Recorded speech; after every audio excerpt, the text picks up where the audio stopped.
Oh, So you but like yeah, you like the new build then? yeah, yeah. I liked it, and then all of a sudden it was like, oh yeah, I've put lights in it as well, and it's like, really? I did say the next one that I did, I was going to step it up, didn't I? Yeah, I thought like, oh yeah, I'll give him his due. He's cracked this one, and then next minute it's like, oh look, and it all lights up, and you've got little sort of flames coming out. Yeah, all right. that was that was awkward doing that.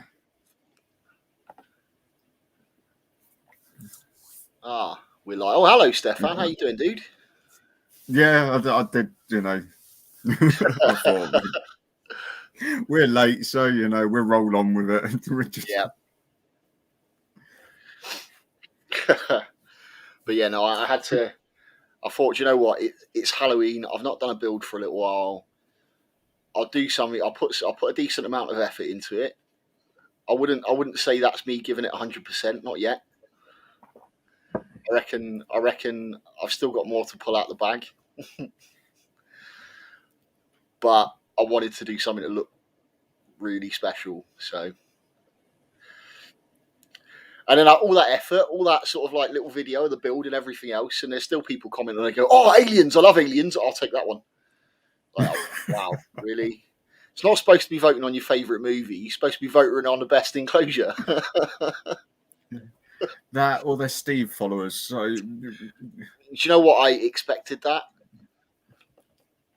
even in Diana. My fellow competitor there, Diana.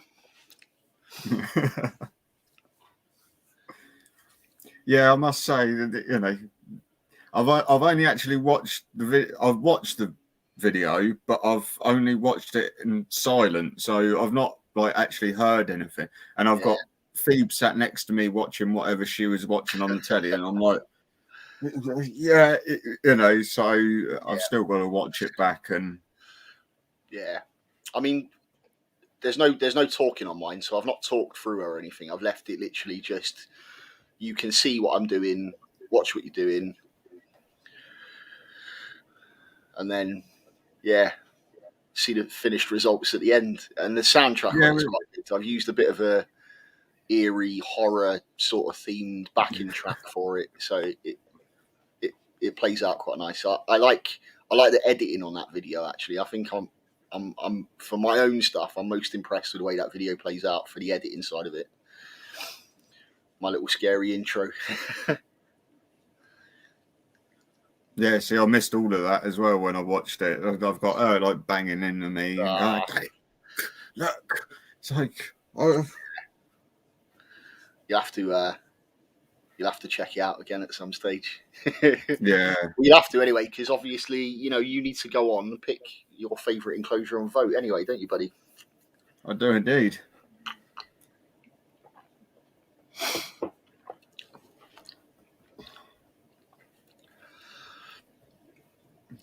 I mean, Diana, I really liked your enclosure. I thought you had a really, really lovely little enclosure. That's an awesome little thing there, and it was perfectly Halloween themed. I don't think you could have asked for any more. I think you were just a little bit unfortunate in that me and Steve have a little bit of a competitive streak when it comes to stuff like this. Yeah, Diana's is hers the one with the like skull heads or pumpkins in it? Is it? Yeah, it's got the like Halloween sort of fairy lights going through it and all that sort of stuff. Yeah, I literally caught like the last sort of 5 seconds maybe of like, yeah, and same as I think it's Peter Webster's, isn't it? Yeah, he's used some plastic skulls and a bit of like glow in the dark UV paint and stuff. That was pretty cool. I quite like that. About 5 seconds of that as well. So. Yeah, I didn't realise it at the time actually, but Steve didn't build his enclosure for this competition. He just entered one of his previous builds. In my book, that's cheating. As he does, you know. Oh, look, here's one I've just got lined up on the shelf, still with no tea in it or anything. It's Yeah. Well, as soon as Lee said, like, when he said about the competition and stuff, are you doing another one for this one, dude? I was like, yeah, I might do. I'll see what I've got time wise. He was like, Steve's entered. So I was like, right, okay. Yeah, no, I love the alien theme stuff and like the xenomorphs, and it's definitely got a nice creepy vibe to it. I just wanted to do something a little bit, I don't know, something different. yeah.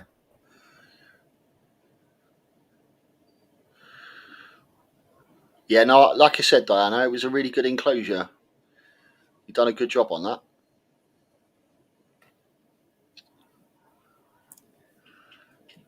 You know, Wayne and Steve generally have products lying around, you know, in copious amounts that they can sort of almost throw things together. Yes, So it's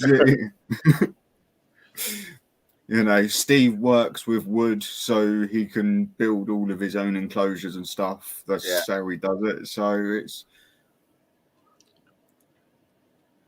you know, I mean, even me, you know, if I'd, like I said to you, even if I'd realised there was only a handful of people sort of in it, I probably would have thrown something together. I know that I wouldn't have won, but I would have just thrown something together just to, you know, boost the people that are sort of competing, if you wish. Yeah. I think Lee was expecting more people, because when I spoke to him the other Sunday at the show, I think he was waiting on about 5 or 6 videos to come through, as well as the ones that he'd already received. So I think there were a few people that probably didn't quite make the deadline, maybe. Yeah, as I say, if I'd known, I mean, I've got obviously like spare enclosures and stuff lying around that I can do stuff with, but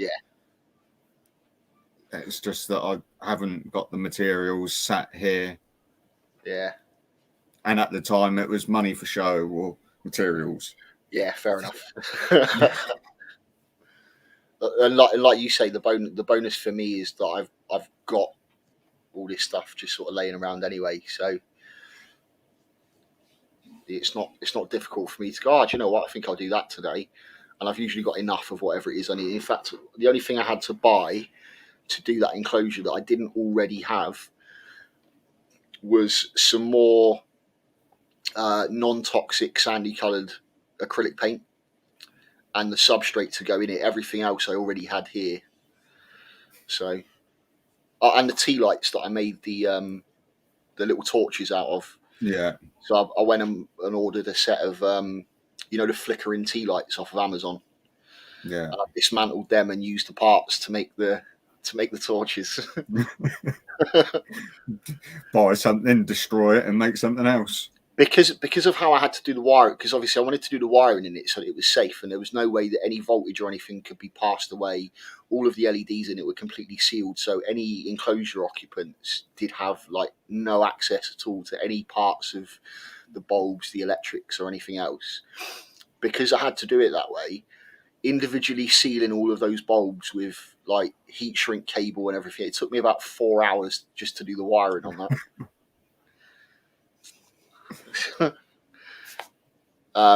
So the plan, Stefan, was that I was going to put Egyptian predatory beetles in that. They had them at the Bedford and Bristol show. Then Lee announced the competition, and I was like, I know exactly what I'm going to do. I'm going to do an Egyptian themed build, and at the next show I'm going to pick up the predatory beetles.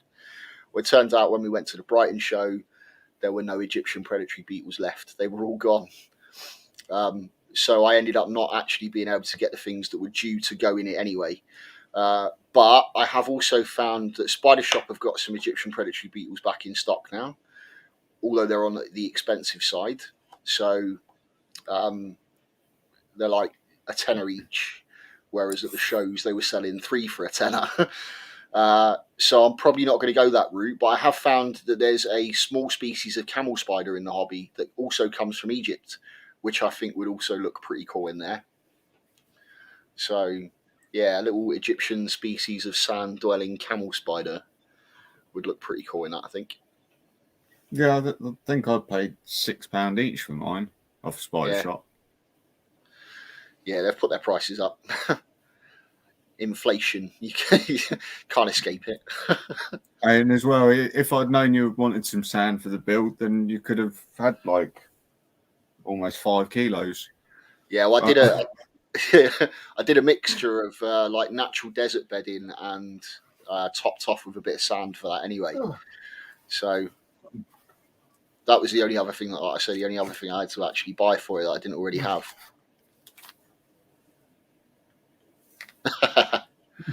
Yeah. What have I got? I bought it at the show for the Beatles, and then was like, I've. That's all I've got left. That's all that's left in mine. and that much desert bedding. So as you can imagine, that enclosure weighs about 10 kilos. Yeah. Just need a sack truck to move it around the room. Oh, can't really sat down there at the moment. Oh. Give me 2 seconds. James is running a little bit late. He should be joining us a little bit later on, but he's just having a bit of a manic day. So fingers crossed James will be here with us soon.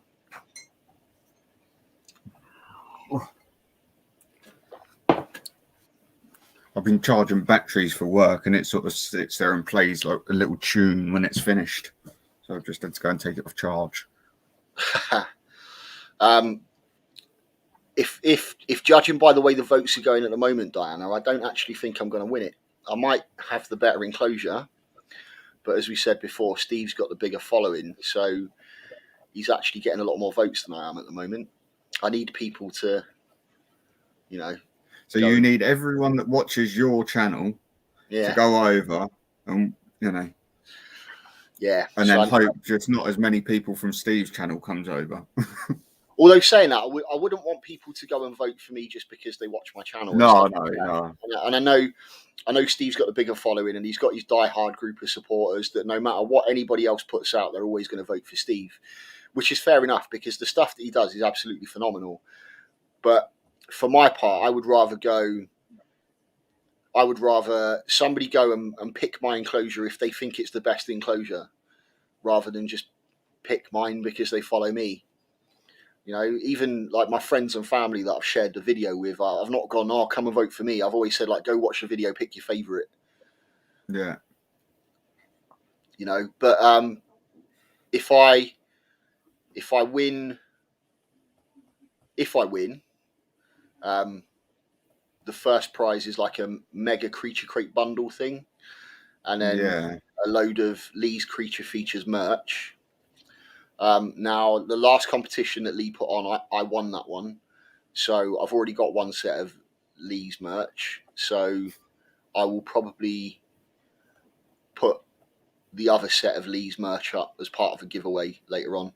In fact, I'll be announcing my next giveaway soon, hopefully, because as of 4 o'clock this afternoon, good time, because it rounds up quite nicely. As of 4 o'clock this afternoon, my channel hit 400 subscribers. So... that's wow. Slowly creeping your way up there.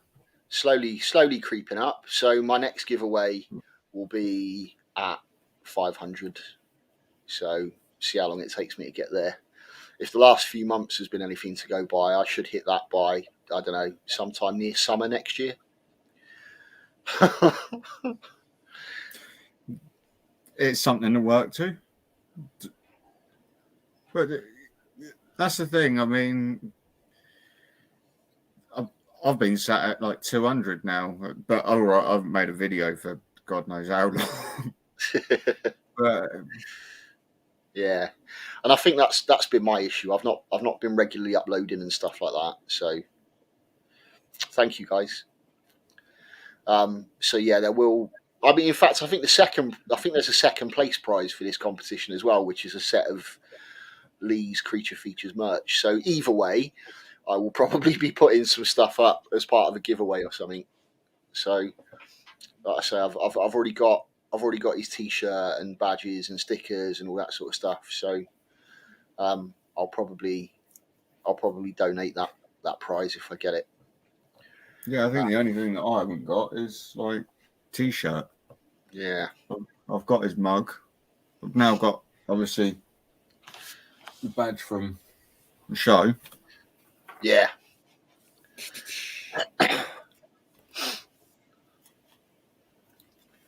And I'm guessing you got one of these from him. Yes, I did. It was his last one. Bless him. Oh, you managed to get the last one. Yeah. So literally, just went outside for a smoke, had a chat with him, and he was, "Oh, mate," he was like, "I've been holding this one for you." He was like, "It's the last one that's left." Because when he first done them, I messaged him and was like, "Mate, they're absolutely amazing. You know, you turn something like a sad thing with all your little baby seahorses not actually surviving, and you've made something permanent and unique out of it." I said, "I really like the idea of that." So he held one back for me, which was nice. Yeah, I don't. When he come and he basically give me, James. Yeah, me and James one, and then obviously he said to Angel, "Oh, you know, I think there's one left in the bag. Do you want it?" Yeah. She was like, "Oh, you know," went and took it, and there was two in there, so she obviously gave one back to him. So I don't know if he held on to that one for you or whether or not he had already got one, but I thought that was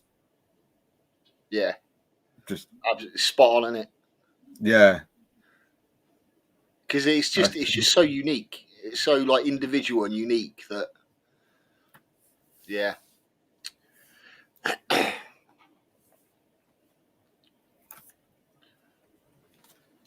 but I still haven't got round to putting stickers up. But... Okay, so I didn't realise that. Diana was just saying that it wasn't actually Diana that done the tank; it was her daughter.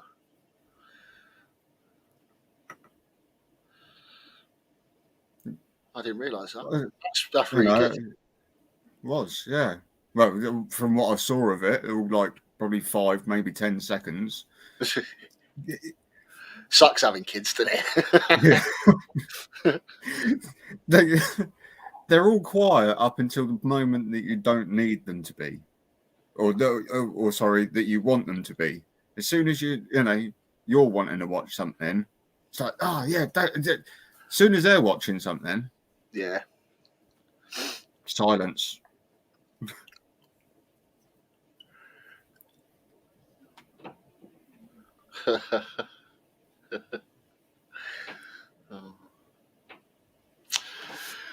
Yes, Stefan, mine's in the wash this week as well.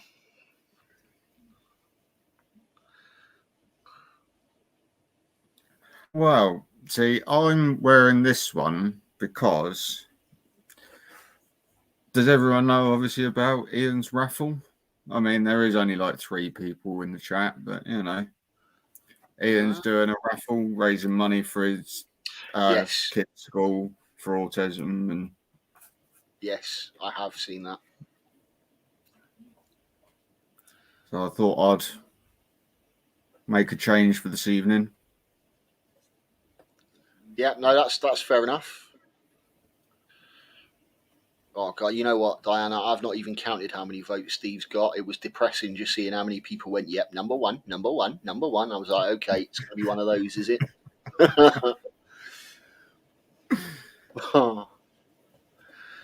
Yeah, I think at best I'm going to get second place on this one. But we all know who the real winner is. Well, like Stefan said or asked earlier, has the Steve versus Wayne build-off happened yet?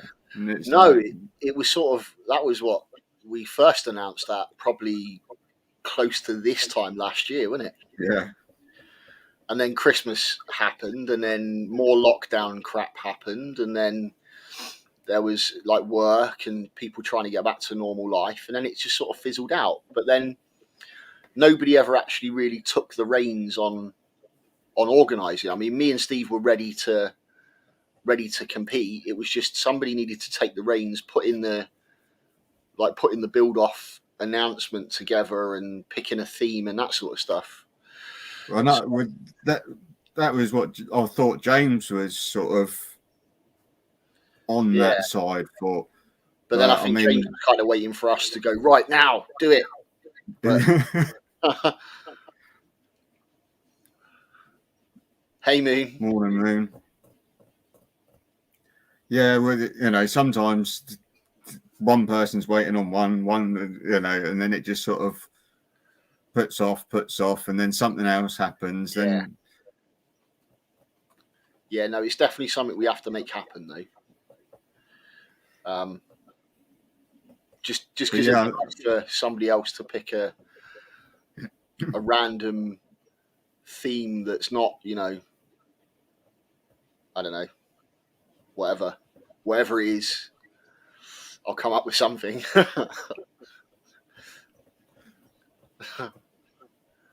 Yeah, because I think last time or when it was originally spoken about, was it either you or Steve was finishing a build or something? And so he was doing his charity build at the time when we first started talking about it, and over the Christmas period, and then he broke one of the glass panels on it, didn't he? And he had to faff about for a while to replace the glass panel that broke, so he could finish off the charity build and then get the auction for that done.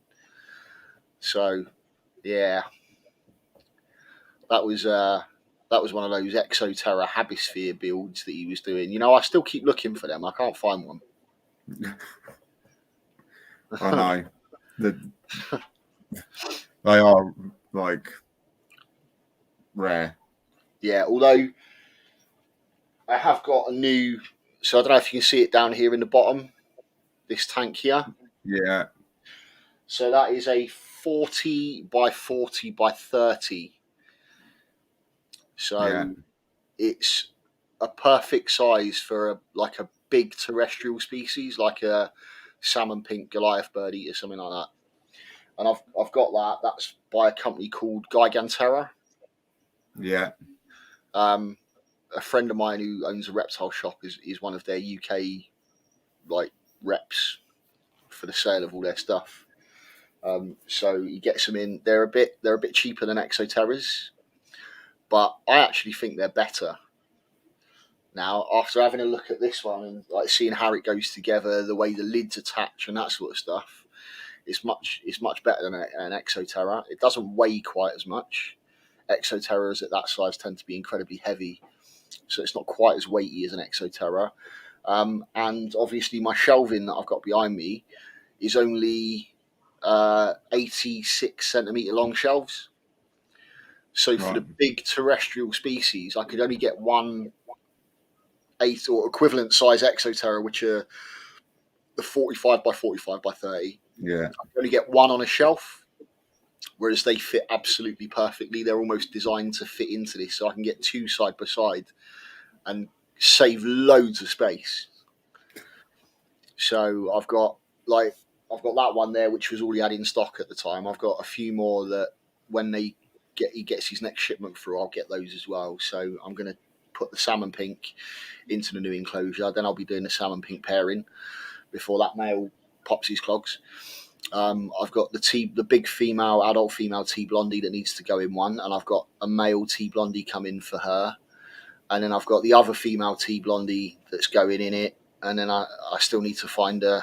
Well, we picked up the females now, so I've got the T Sturmei and the T Apophysis females that I picked up at the show. So once they're a bit bigger, they'll be going in those as well. So that's my female Theraphosa collection complete. Finally. Well, I'm now sat on 23 pokies. Yeah. In total. Just one more to go, eh? Yeah, just the fasciata, isn't it? You're waiting fasciata, yeah. But have you heard of a guy London Terror. London Terror. Yeah, No. I know that he's dealt with Christoph from Tarantula Room. But he's sort of put some stuff up on Facebook for sale. Okay. And I've paid for an adult female Balf because I believe there could be like 3 matures. Oh, okay. But he's messaged today saying that the heat packs that he's got aren't working. Right. And he can't post out till next week. Right. So would I like a refund, or am I happy to wait till next week? So I've not. I don't know anything about this guy. I can't advise in terms of his reputation or anything like that. I mean, you can give him the benefit of the doubt and say, do you know what? Shit happens sometimes. Give it till next week. If he comes up with another excuse next week, then you know where you're going with that one. Yeah. Yeah. But yeah, because I was speaking to him, and I mean, he seems pretty all right, but most of them do, and yeah. But I mean, if there is 3 in here, then I've sort of promised 2 out, I suppose. Yeah.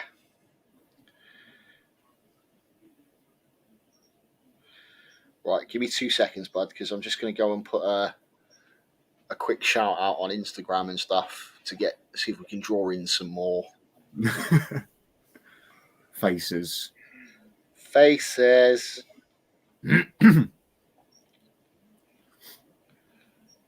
yeah, I couldn't believe that, obviously Christoph had the Hammerlua Samika and Smithies. Yes.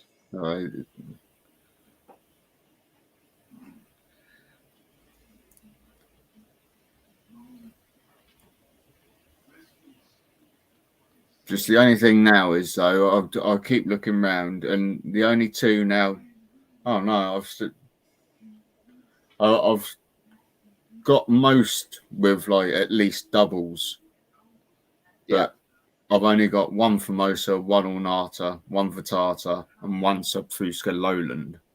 But Lowlands are just like to try and find one of them. Yeah. Well, I do keep looking, mate. Every time I see a list and there's pokies for sale, I always have a look through the list and see if there's anything on there for you. But yeah. Oh no. You probably got just about everybody else in the hobby doing the same thing for you at the moment, actually. Tom wants a Fasciata. Keep looking for one. And truthfully, I want like a juvenile female. Because I'm now at that stage that truthfully I'd like to start looking for females rather than unsexed.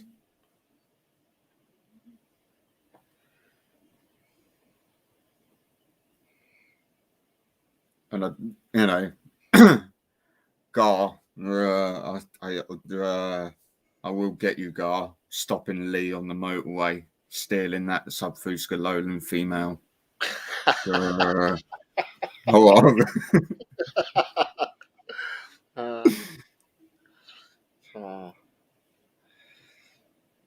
Yeah, do you know what? She is now the pride of my collection.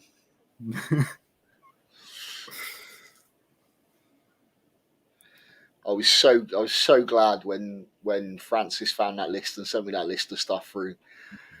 Mostly because obviously, remember the dramas that I had trying to get hold of the Hattie. Yeah. And obviously the one that I ordered off of Spider Shop was the one that Francis actually had delivered. And it had gone into my basket. We'd paid for it. And then they messaged afterwards to say, oh, sorry, it actually sold. Well, it was Francis that got it. So it was twice he beat me to the punch on that. And then 2 other times I'd missed it. It was like the universe was working against me. and I just wasn't supposed to have a hattie female. But then he found that list and he sent it straight to me. He was like, "Look, dude, I know you've missed out. But here's a list." And I ended up spending 400 quid.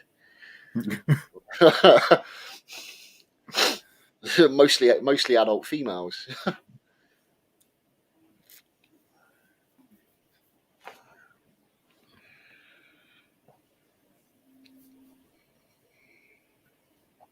Yeah, but then truthfully, some adult females, 400 quid's only going to get you 2. Yeah, this is true.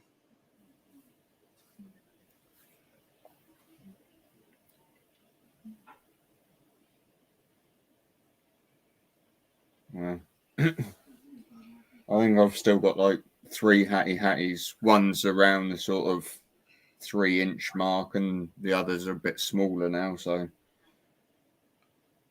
I don't know what they are.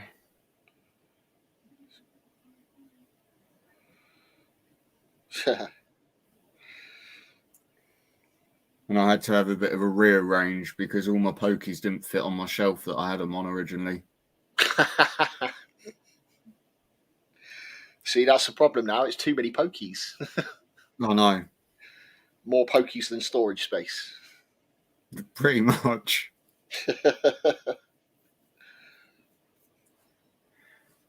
I used this thing as well the other day. Okay. One of these. How'd you get on with it? I was looking at those and I was like, is it worth it? I'm more than happy generally with a catch cup. I mean, don't get me wrong, like I got this when I paid for my slings. Basically, I pre-bought them and stuff, and I paid for them before the show, and and he said, "Look, since you've paid for them, I'll give you one of these." I was like, "Yeah, all right then." And so far, I've only actually used it for my GBB female that I rehoused, and she's about 4-inch, I suppose.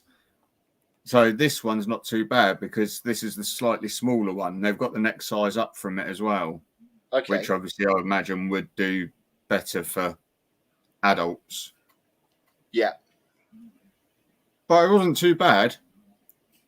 I quite like the idea of it. I mean, as I say, I've used it because I got it for nothing, so I thought I'd give it a go rather than using the catch cup. Yeah. Yeah, I mean that's what I say. I suppose if you got it for nothing, it's fine. I don't know if it's something I'd.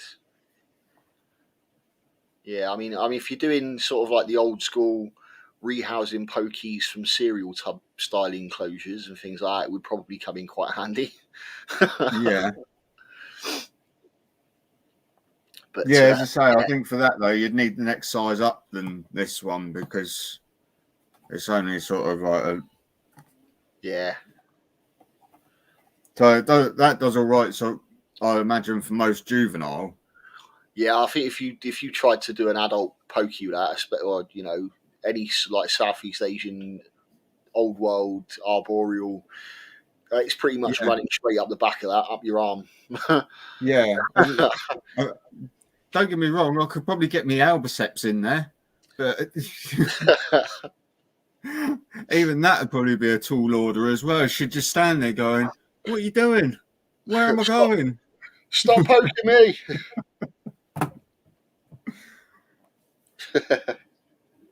The thing with her is, even when I moved her, she didn't flick hair, she didn't do anything. Even when I dropped food in front of her, she just sits there and it's like, this again? No, I don't want it. And I'll still just stand here. You can literally pull the food out from underneath her and it's just like, meh. Yeah. Typical Brachypelma for you. No, not really. I mean, it's not really though, is it? To be perfectly honest, not all brackies are like that. No, I've met some brackies that are absolute arseholes, to be fair. That's it. I've seen auratums in threat poses and stuff, and you think, you sure you're a Brachypelma?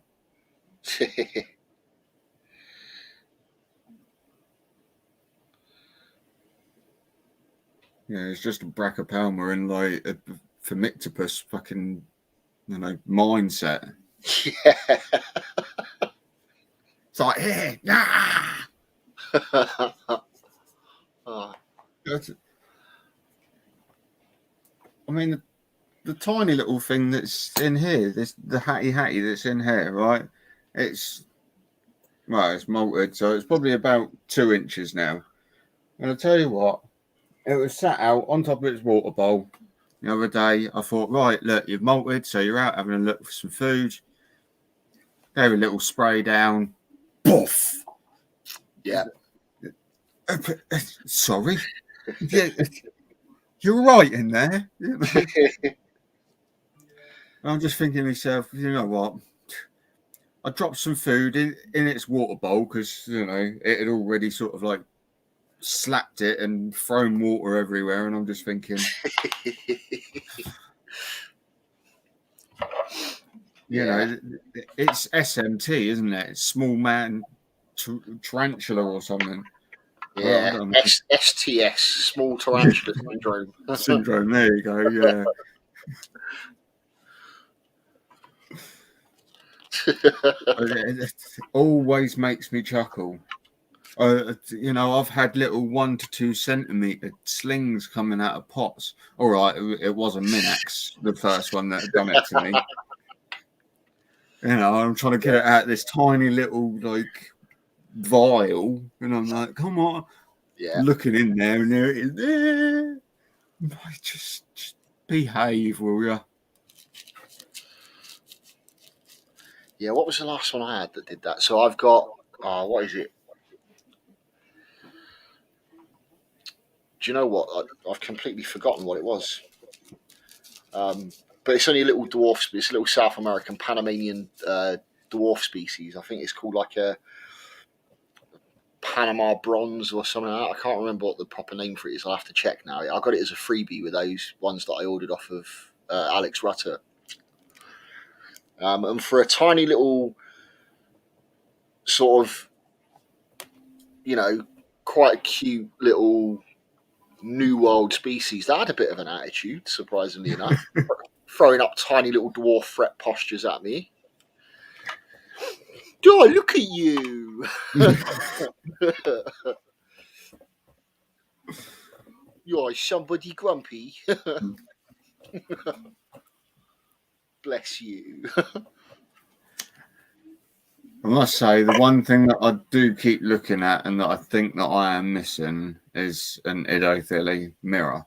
Yeah. And I've been tempted. Keith's got a pair of them,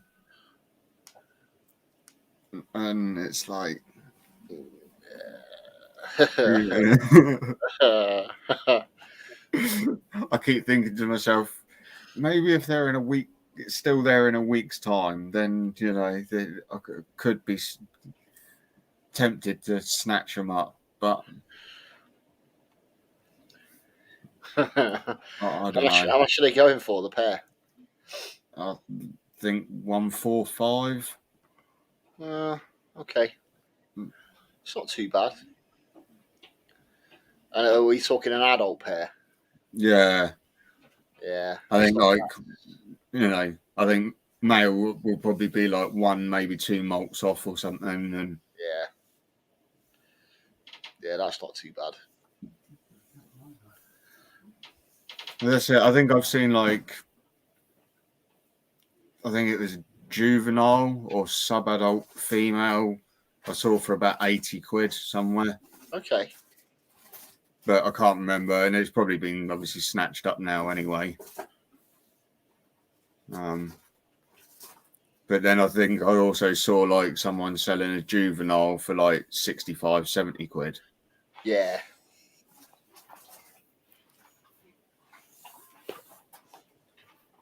So it's sort of I know they are on a little bit of the pricey side, really, but probably would be one of my most expensive teas in the collection at that point. Yeah. Yeah, I'm trying to. I don't even know what our most expensive that we've actually just bought as a one-off. In fact, the probably the most expensive, but almost sort of a bit of a waste of money, really, was the pair of P Metallicas that we bought off the Spider Shop a little while ago. Because they only lasted a couple of months. They both arrived not particularly healthy, and the male just literally within the space of a week of being here popped his clogs, and then the female that was the one that developed DK syndrome. Yeah. So that was like heart wrenching. That like 200 quid for a pair. Yeah.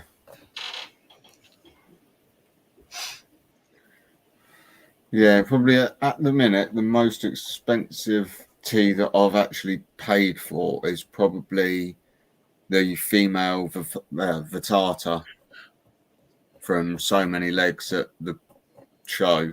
Okay. That was Then, 50 quid. Most of yours you started with slings though, didn't you? So most of the ones you've got, you've grown on from pretty tiny little. Yeah, I mean, obviously, like I've bought a Rufalata or two Rufalatas that were sort of grown on slings. I've bought P Metallica that was a grown on sling that's now getting to, I suppose, 2.5, almost 3 inch. Yeah.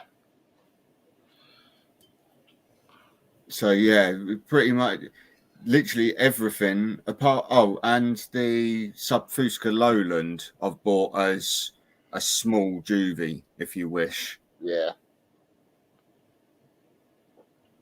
Because I mean that's probably about 4 inches now, I suppose. Yeah. But destroys every malt that I've had with it, and I've only had 2 so far. So.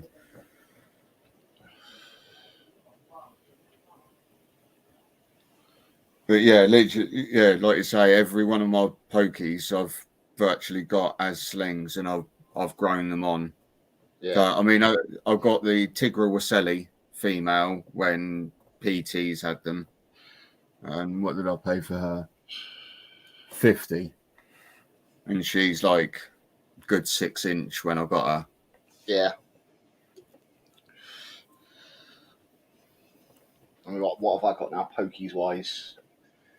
I've got the adult female Regalis, the adult female Subfusca Lowland.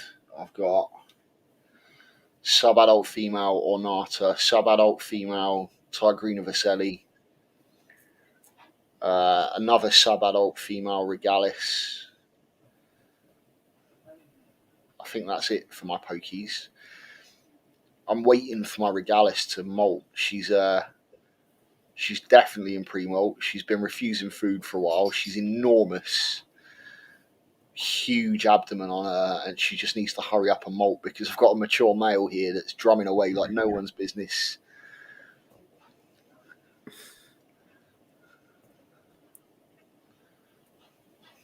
Well, I mean, I've got this one to try and sex if I can. Okay. Of one of my Regalis, so there could be another male sat right there within the next probably molt or 2 as well. Yeah. If it is male, obviously. Well, so any of those sheds you get that you're not sure about, or you just want a more practiced pair of hands to see if you can have a go, just stick them in a cricket tub, send them my way, mate. I'll quite happily sit through with a microscope and go through them all.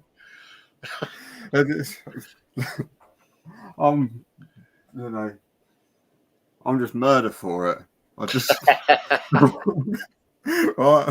I literally just take them out and stick them in a tub, and that's it. I just don't jump.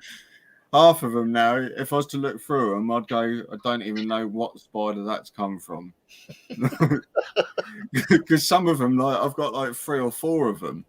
So it's like, which one was it that molted? I don't know. That one. Yeah.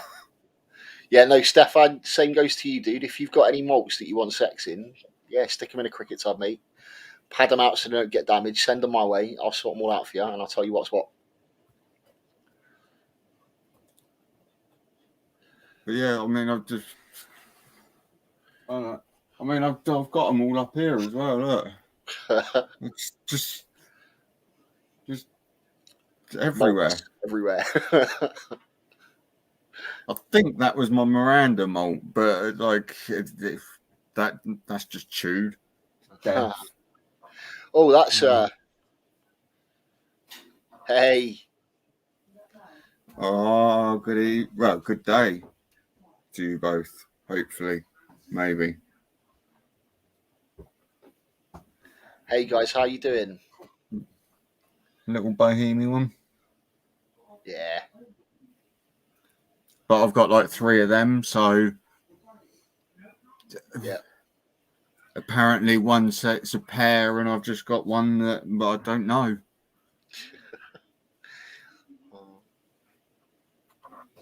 Why that?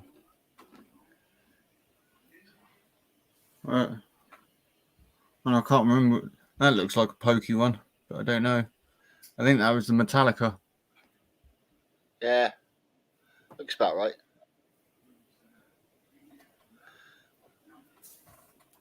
But like I say, they just all get just like thrown into a pot. Yeah. And see, that's a big enough malt to sex.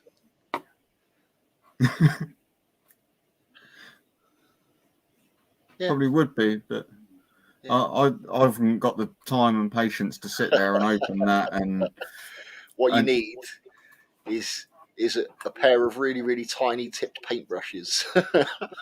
And then all I've got is one of these things then to try and... okay. You know, so it still needs to have... Oh, no.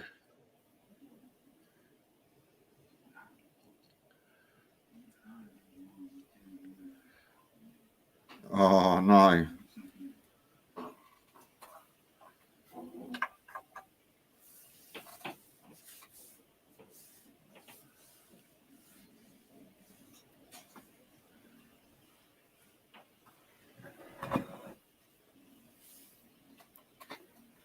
Oh, that sucks.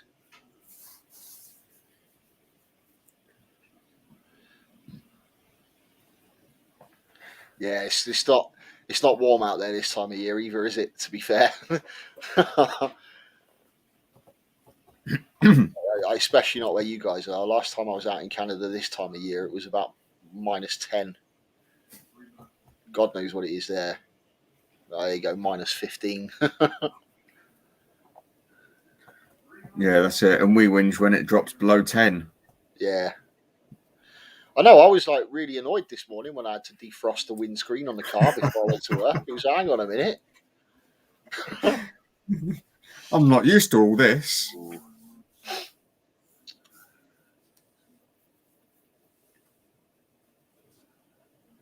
Oh. Yeah.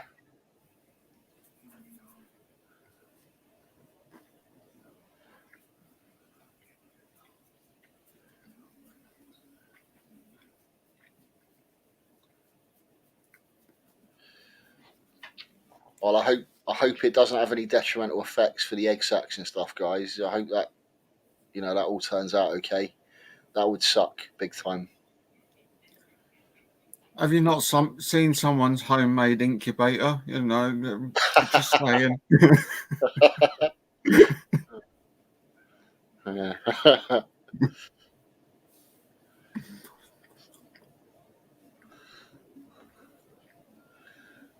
Yeah, I suppose that is one of the bonuses about having a separate incubator is you can control temperatures and stuff a little bit more evenly.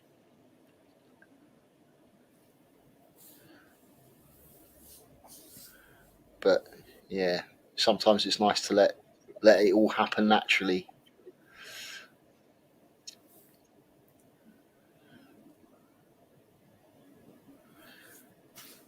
Hey Amy, how you doing? Good evening to you, Amy.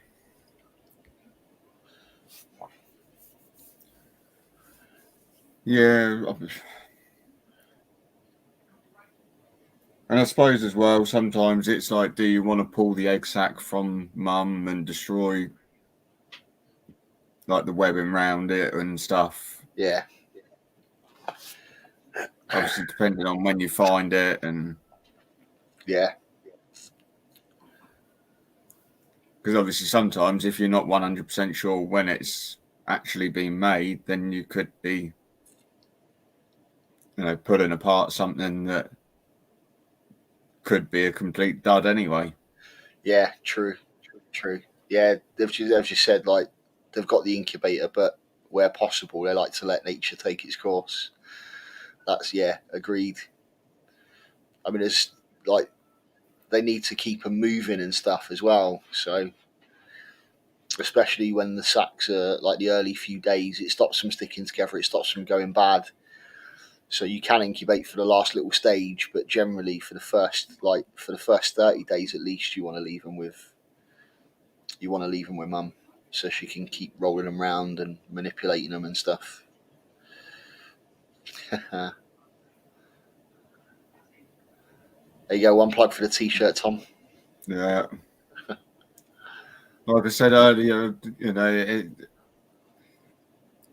I can't remember the last time I wore it, so and I've still got a whole drawer full of t-shirts out there from people, and it's like, I sort of wear the same one over and over.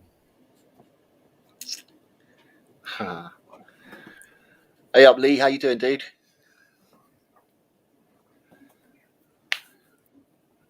There you go. And Amy was just saying 75 days. So, it's all very well and good leaving it for the 30 days, but depending on what it is sometimes. Yeah, slower growing species and stuff as well, because they're different incubation periods depending on the species. Evening, Lee.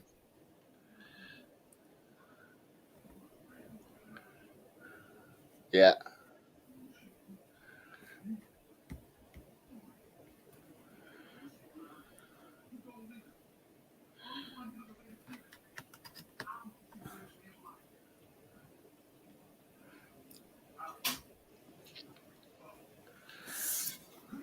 Yeah, I said earlier as well, Amy, that I'm wearing it to obviously represent the raffle that Ian's got going on at the minute.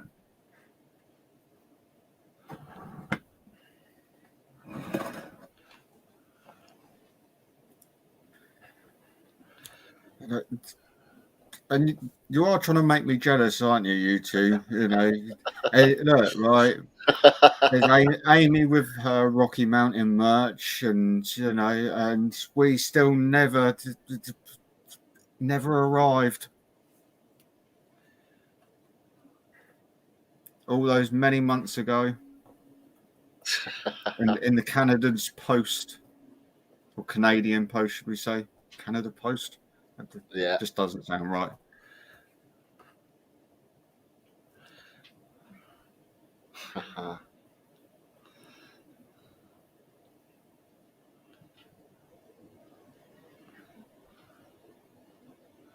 I've sent two to you now, mate. I know. As you say, you've now got someone sat there in the Canadian Post Office drinking out of a Rocky Mountain mug, going,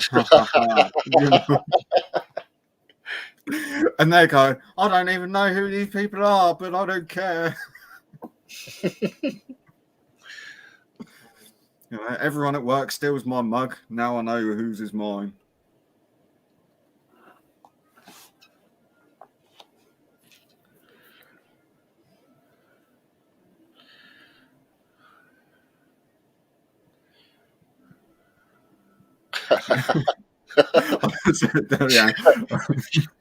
Travel around, try a few different post offices. One eventually.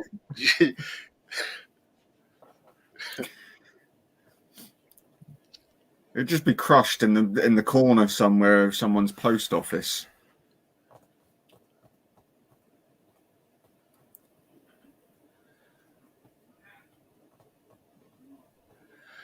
Okay, so I sent a bunch of stuff to RMSF, and I think I may have inadvertently triggered some sort of customs issue because I tried to sneak in a bottle of my hot sauce, but they never actually received anything. So I think maybe there might be an issue getting that stuff through customs, possibly. I think I'll have to try again, but without the hot sauce this time.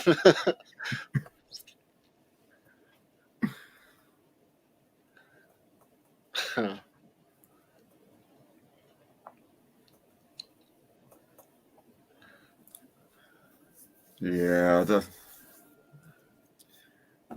that's a lot of people say that they have problems here with Royal Mail. I have no problems. It's always Hermes. Yeah. If you try and get anything delivered by Hermes, just don't. Just write it off. Yeah.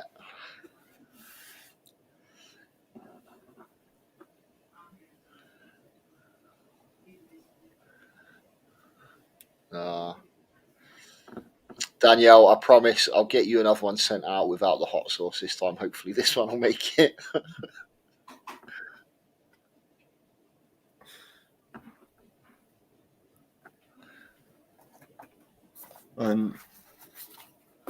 I still didn't have the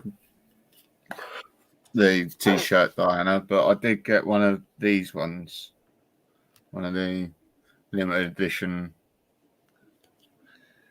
promo pack thingy ones, and I had to get myself the Mark Tarantula one with his Black Widow. Oh, awesome.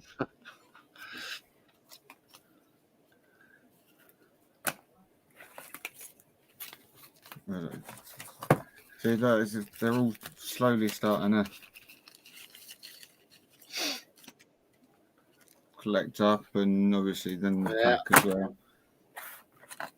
Do you know what? I still actually haven't unpacked my the bundle that I got from them for the Kickstarter pledges pack that they sent out. Oh right, yeah. What's that with that one? The big, the bad, the bold thingy one, yeah. Yeah, I've not even actually unpacked that stuff. So I got it out. Like I was away actually. That was while I was in Northern Ireland at the beginning of the year. When it all got sent out. So the missus took the pictures for me so I could upload them. And then I kind of packed everything away.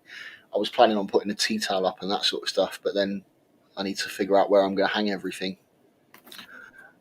So that's a deal. I'll take that. That one. Yeah.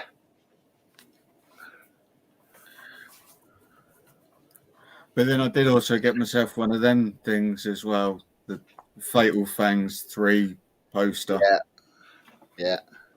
I need to definitely get involved in the next one, I think.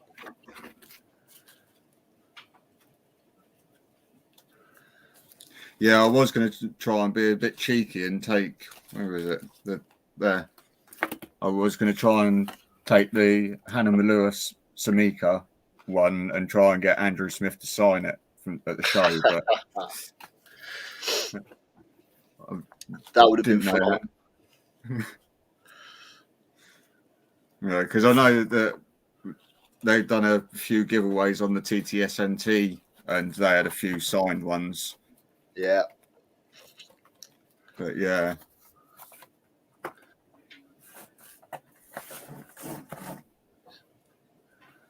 So what do you think about the new invert pack? I've not seen it yet, actually. Oh. So yeah, I've been sort of out of the loop a little bit with bits and pieces like that at the moment. I need to start playing catch up on pretty much everything, to be fair. To be honest with you, I didn't even know till the show.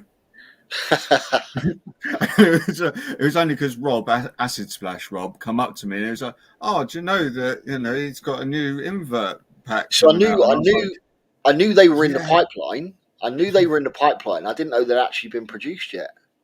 They haven't been produced just yet. He's just about to do the Kickstarter. Evening, Lewis.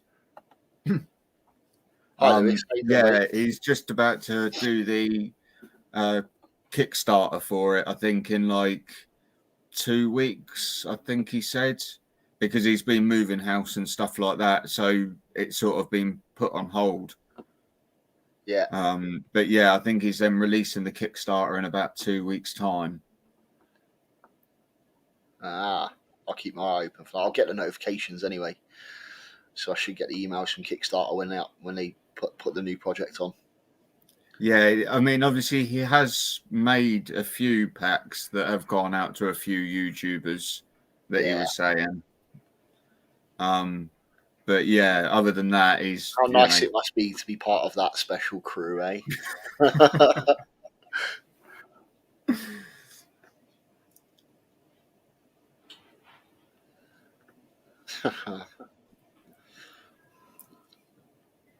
But yeah, I mean, as I say, I had a look through there, and there's a few bits and pieces. I mean, like obviously there was Bumblebee Millipede card in there, which I've got the Bumblebees. There's the Blue Death and Beetles, which so there's a few things already in there that I already own as well. So it'd be kind of rude not to.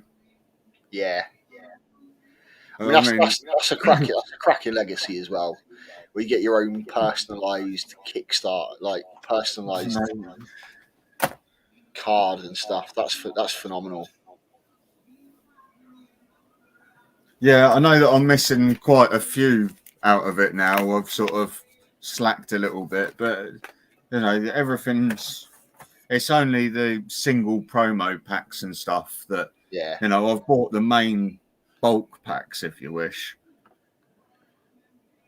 But I'll probably get that then when I go and order my Kickstarter or whatever. Just get the whole lot and just be done with it. Yes. Yeah, no, I've been a huge fan since the first Kickstarter thing went out. So very, very strong believer in that particular endeavor.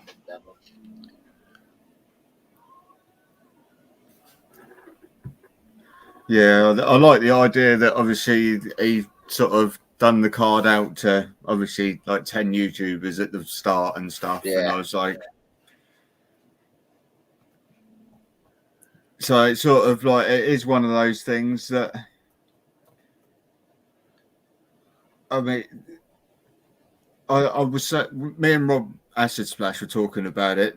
They are really, really good, but it's one of those things that either you're going to collect them all the way through, and then eventually have like a card for every species and everything, and or you're going to be then someone that's going to go, oh well, I don't have say 75% of species in that pack.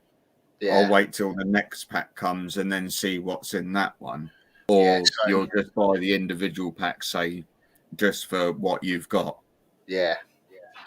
So I'm just my plan is just to collect everything. I'm just as and when it comes out, I'll buy it. I collect anything. You have an obsession with collecting things, Tom. I think that's called a hoarder. But I'm not. Yes.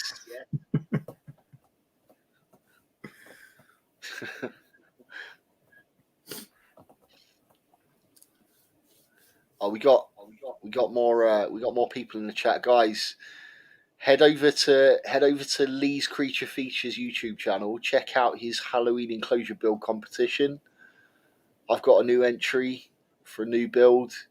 I'd really appreciate if you guys would go and check it out. Have a look at the awesome builds that are on there. Diana's got one on there too. Have a wander over, see what you think,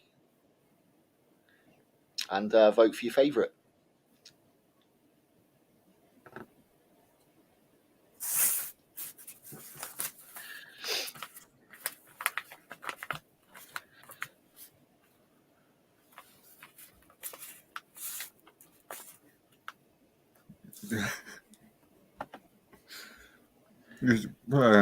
Could work a bit like that, I suppose. Yeah. Start trading them like Pokemon cards. Here, I bought this pack. I got the big, the bad, bold. What you got in your one? Yeah. So actually, not long after we got the first pack, we used the kids with the cards to pick the next new additions to the hobby that we would do.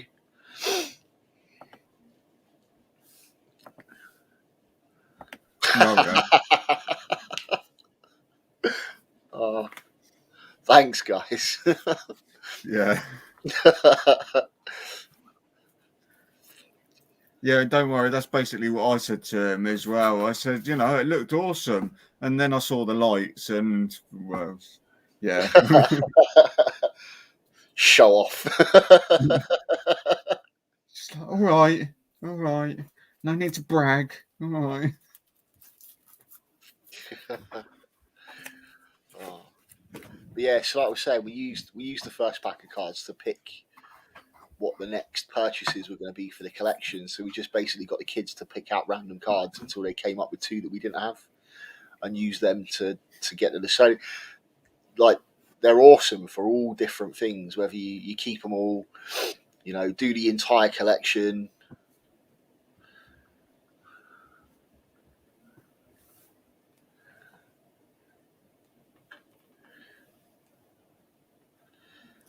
Oh no! Absolutely not. Absolutely not. Not at all. I didn't even think about that, you know. That's terrible. That might have come across really bad. I didn't even think about that. I'm so sorry. To be fair, secretly somewhere in the back of my mind when I was coming up with ideas for the build, subconsciously, that's probably why I came up with what I came up with. It wasn't a deliberate thing, though, I swear. Oh no. I feel terrible now. That's it. The night's ruined. Shot. Right, in stream. That's it. We're done. Oh no, it definitely was not a deliberate slight, I promise you.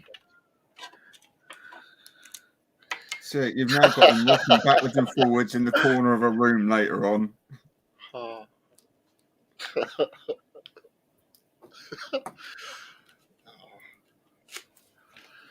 Oh. But again, it looks like it's going to be another, like, a me versus Steve thing again, isn't it?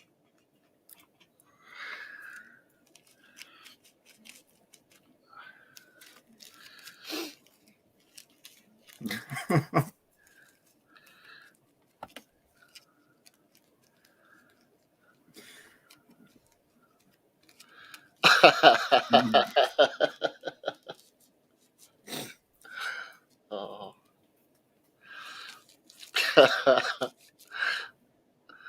Oh.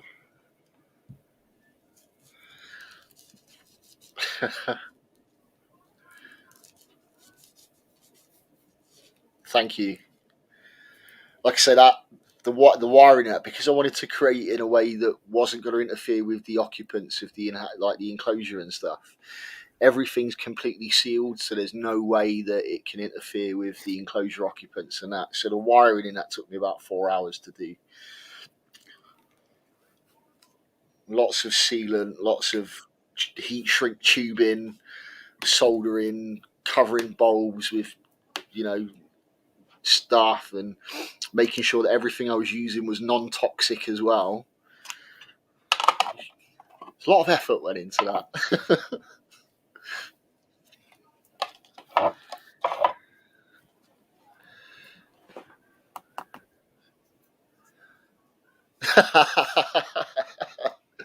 Amy, don't judge me. It wasn't a. That's it. Someone's in trouble. Oh. Oh.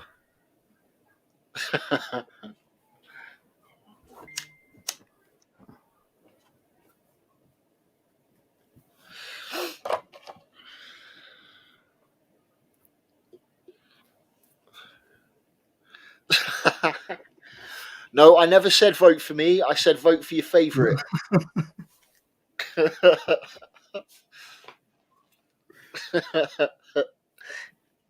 But yeah, definitely don't judge me.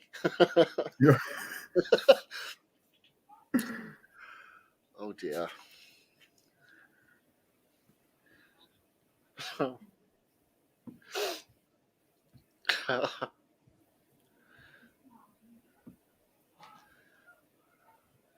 You know what? Annabelle's little enclosure was awesome. I think she deserves some more votes. Right, give us 2 secs. I'm just gonna. Yeah, no worries, dude.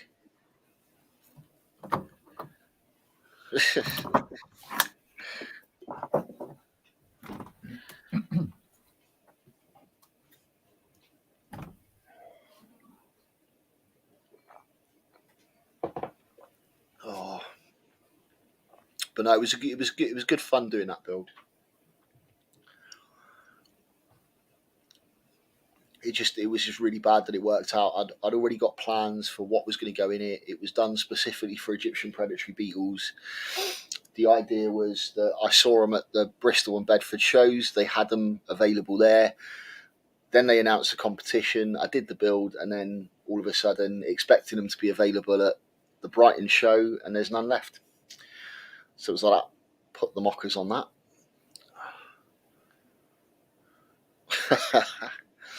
No, you're right, Stefan. One day that shelf is going to come down right in the middle of a live stream. I mean, there's got to be about 10 kilos of mugs on there.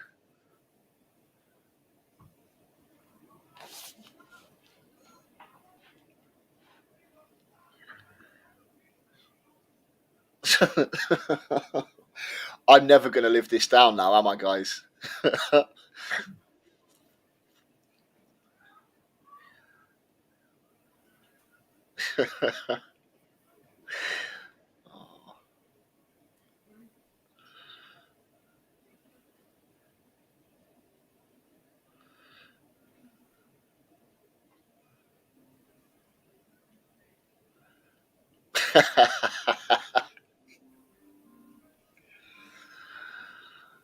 Oh.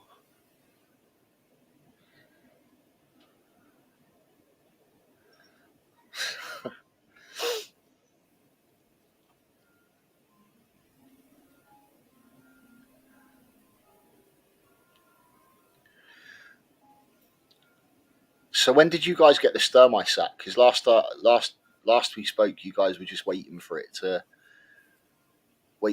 happen. So when did it actually drop the sack for you?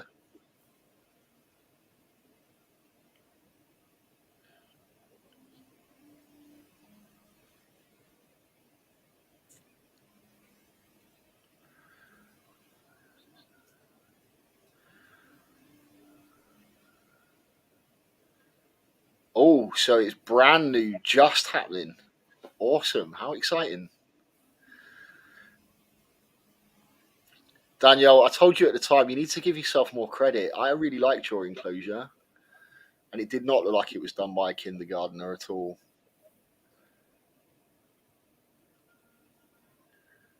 Three days. That's quite a sack she's producing.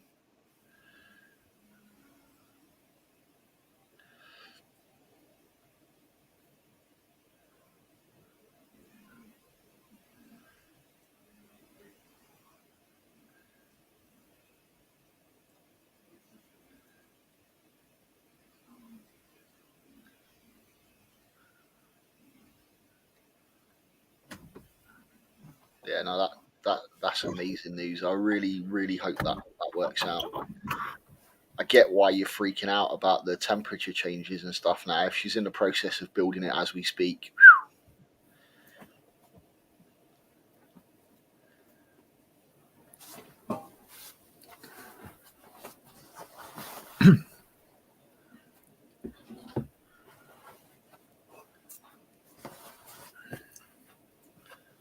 Yeah.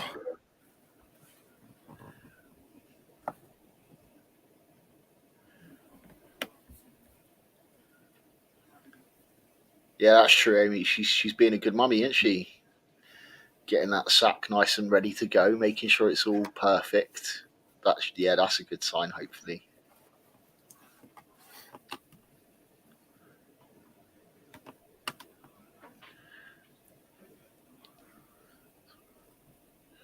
No, I've got nothing exciting like that happening. I've had one of my GBBs molt, but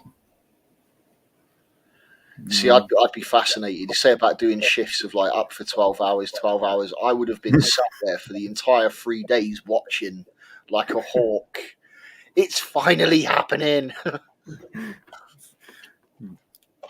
Get to the end of it using cocktail sticks to hold your eyes open, like so excited.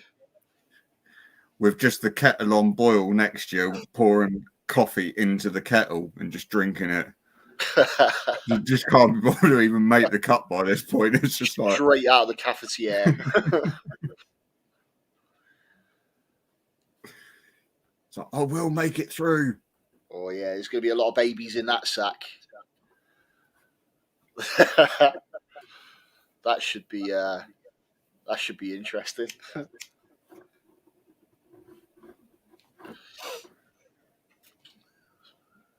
Yeah, I'm kind of gutted that Perry and Michaela's Albiceps sort of passed.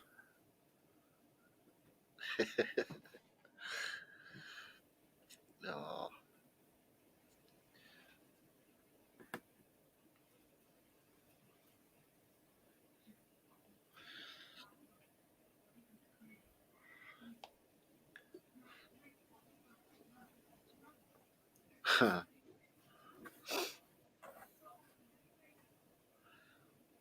Yeah, I remember like early days of the hobby being like fascinated every time it flips over, it's on its back, it's gonna molt, and then just like watching.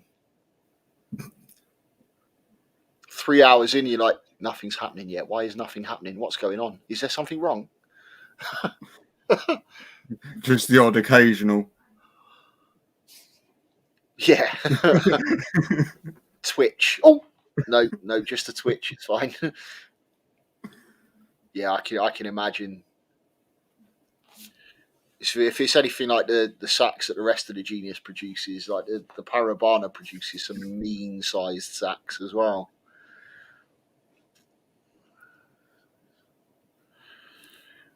Well, we have someone else.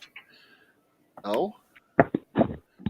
Hey! Not quite James. It's a face that we have not seen live for a long time. How are you doing, dude? I remember the last time I went live with you. But yeah, doing good. I think the last time you were curled up on the kitchen floor. Yeah, that was. I'm pretty sure that was, yeah. What it's did I good to see say? you again, dude. Yeah, good to be back on. Can you hear me all right? Or... Yes, mate, very clear. Yeah, great.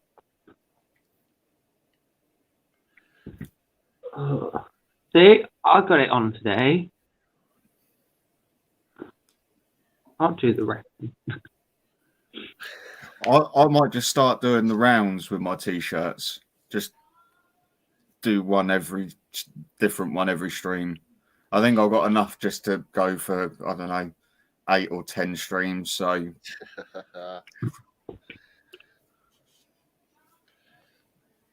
need to get some more stickers and t-shirts made up actually for our lads' night in Ventures.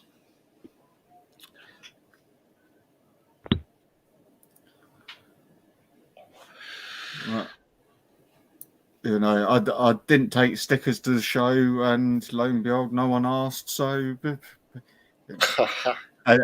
and everyone that I saw probably already has our sticker. So, it was, in some ways, it kind of worked itself. Well, out. Nobody specifically came and asked me for stickers, but I forced them on quite a few people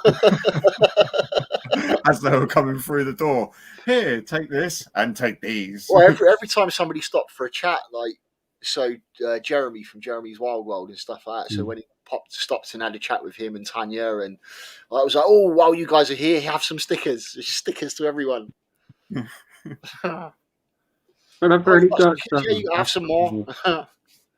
That's it. I got another one of Tanya's. Oh, no way.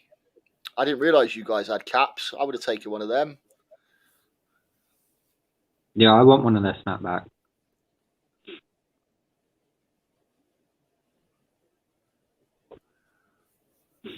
Oh, I think Diana's off to bed now. Good night, Diana. Thanks for joining us as always. Yeah.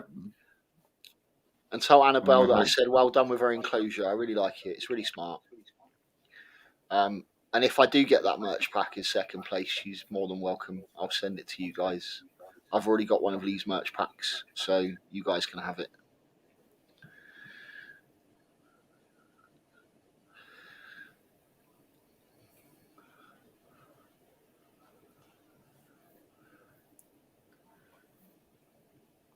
Well, I mean, Angel was very shocked though. I didn't come away with a mug from the show. Was there any mugs at the show that you didn't actually have already? Yeah, Emil's obviously got a collection that I own. I don't think I actually own one. Obviously, I've got the Carabiner Versacolor one, but that's Angel's one now. But yeah, I don't actually own one of. No, I don't actually own one from Emil. I've got one from Emil.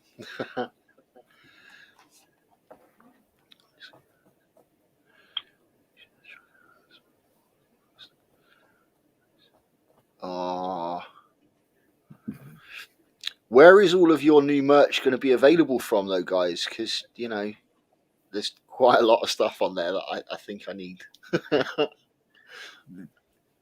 Is this like a Teespring thing happening or whatever it is, or an Etsy, or only to special people?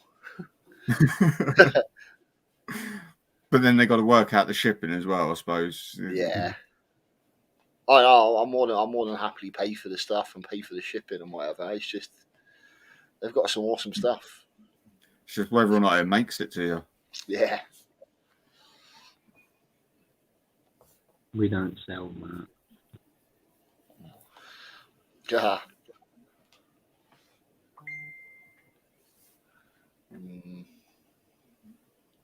So it's very, very exclusive then.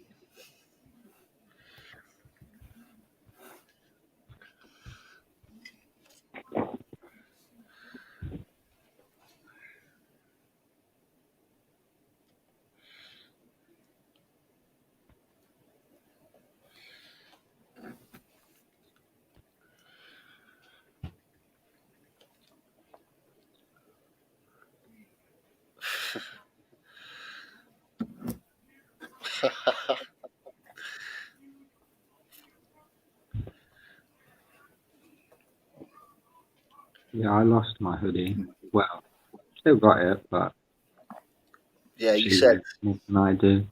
She's not nabbed the Stone Circle one yet, though. Nah. I got to keep that one, but the Rocky Mountain one, it was, I think it was a double XL. So it proper swamped me. So it's like a dress on her. There you go, Tom. You should feel privileged at that statement. Which one's that? The last comment there from Danielle.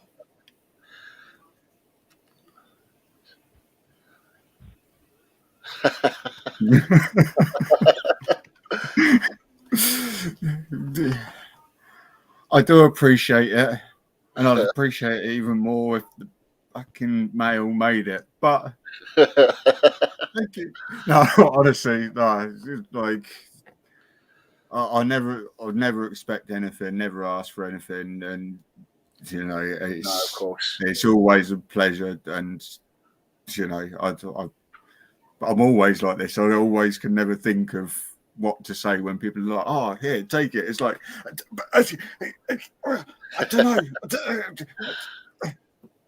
Just put it in the bag, and don't look. I'll see it when I get home.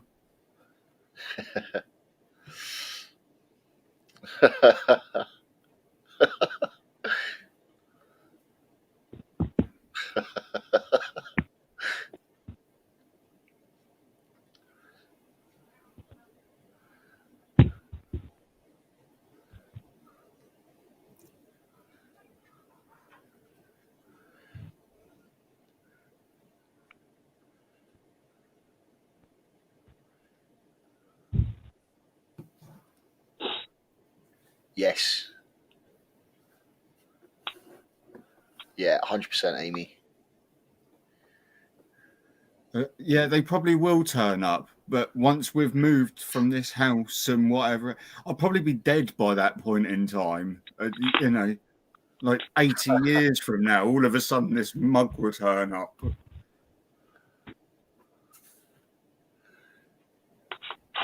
New arrival in the chat. Good evening. How you doing? Good evening.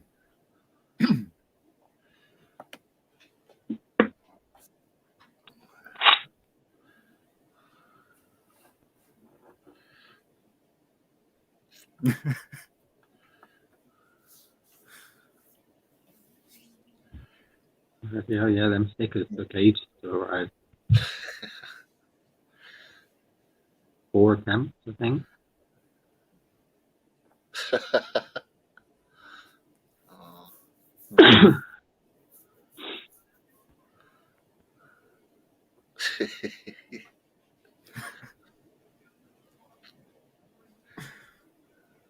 Yeah, well, that's maybe that's what they're doing. They're just deliberately holding on to him, and they're going to go, yeah, we're going to get him good. We're going to get him good. We're just going to bombard his house now with all 20,000 of them that's been sent.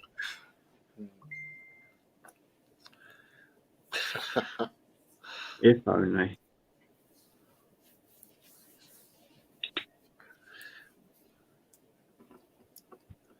But maybe that's what Hermes does really as well. It just sort of holds on to people's and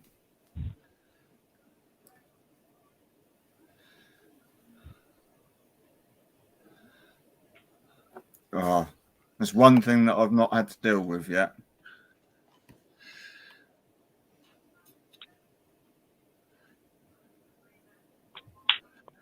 Yeah, I've had one really bad outbreak in my time in the hobby.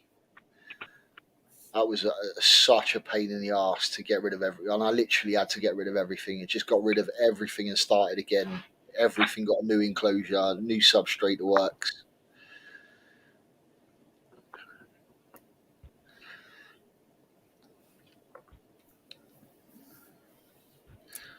With speaking about this, it reminds me actually I'm going to have to change out my tortoise soil soon. It's lucky you buy bulk when you buy it, eh? I know. That's it. And it is for this sort of reason.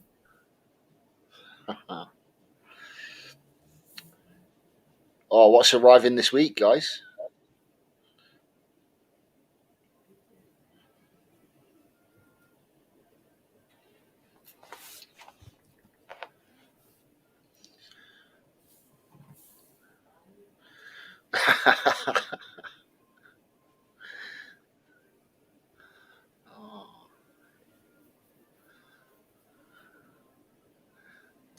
They want to meet you, tortoise, Tom. 20 new tarantulas. Awesome. He's probably sleeping, but I'll go wake him up. One sec.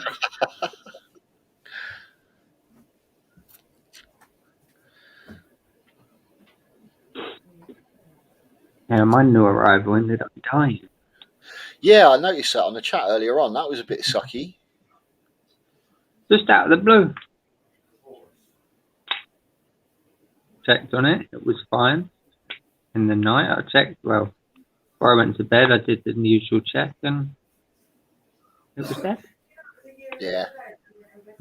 Oh, okay then. Whereabouts are you located, Maz?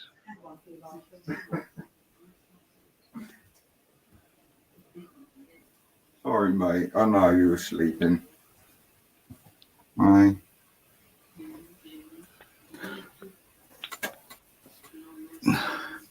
Oh, My little.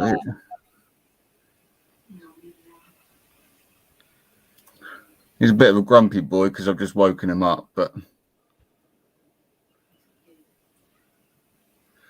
wow, over $5,000 for a tortoise in Canada. I think he was like 100. And we've had him now about a year-ish.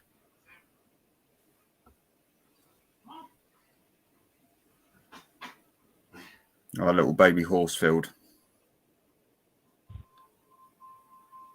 How big will that get? I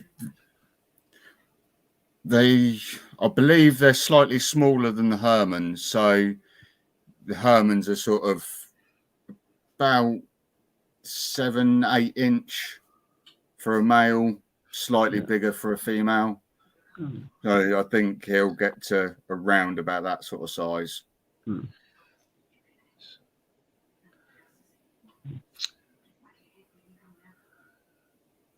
Oh, good choice. Subfusca Lowland, my favourite pokey, without a doubt. Awesome. So you're UK based. That's cool. Have you got me on Instagram? If not, find me on Instagram. Give me a shout and ping me your address. I've got a whole pot of bioactive, like massive tub of bioactive substrate. If you're after some springtails, I can pot some up and send them to you, dude. I'm going to just go popping back. Say goodbye. Bye.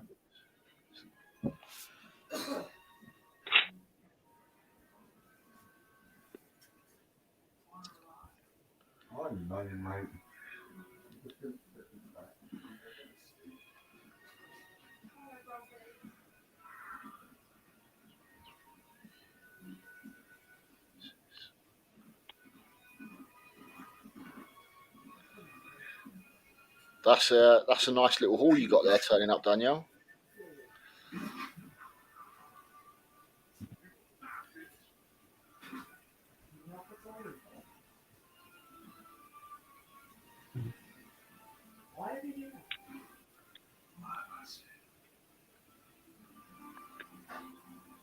I might have to do a spider order on payday. Any thoughts on what you're getting, or just gonna see Just what's see what available? I've got. See.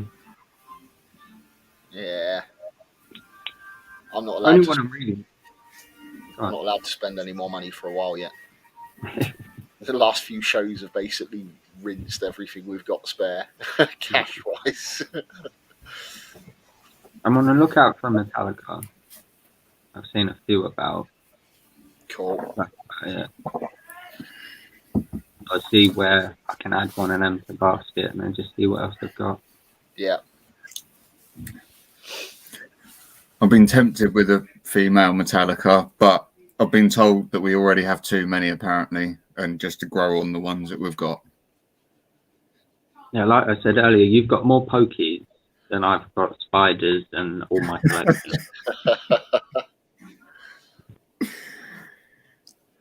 What's your count now, Stefan? 15 still, I think. Okay.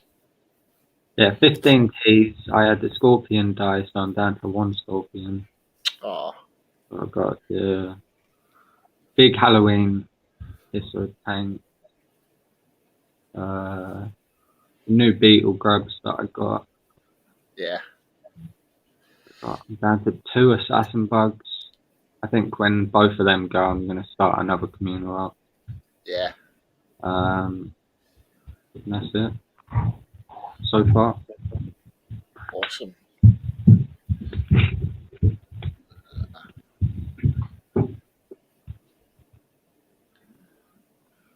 Sounds like someone's about to come through your ceiling, dude. I'm guessing she's just off the dogs. Yeah, Jake out. I'm not opening that door. Yeah, no, I don't imagine heat packs function when it's like -30.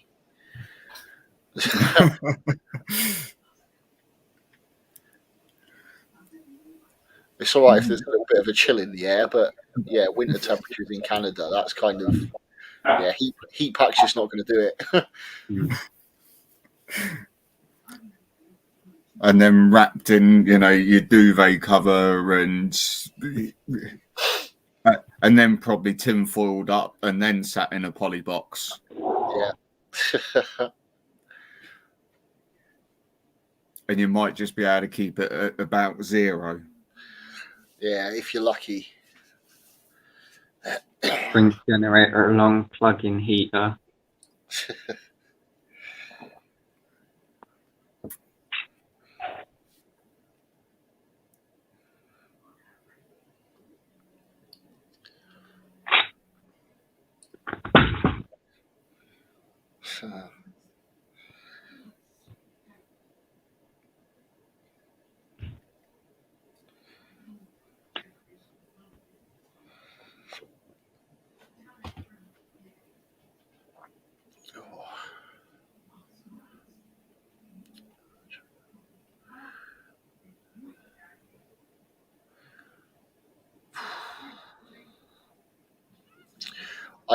I dread to think the value of those sort of spiders out in Canada. I mean, stuff that we get really, really simply over here, you guys pay a fortune for out there.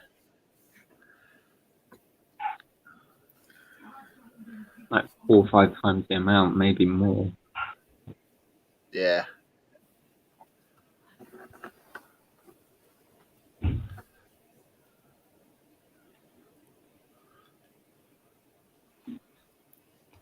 That's it. I mean, we pay what, like, say 120-ish for a female Metallica. Yeah. Give or take. You can find them sometimes for 105, but then some people can bump their prices up as well. Yeah. For, what you're paying out there, it's probably like $500 or something. Yeah.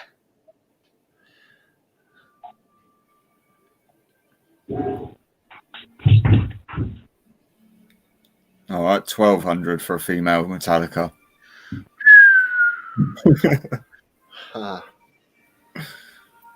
That's just insane.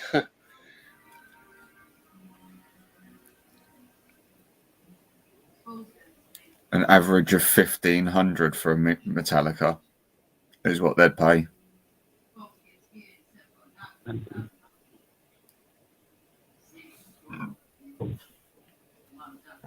That is just serious money, really.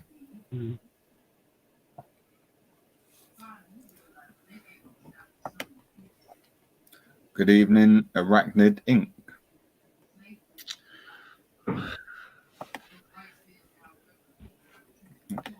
Hey, how you doing?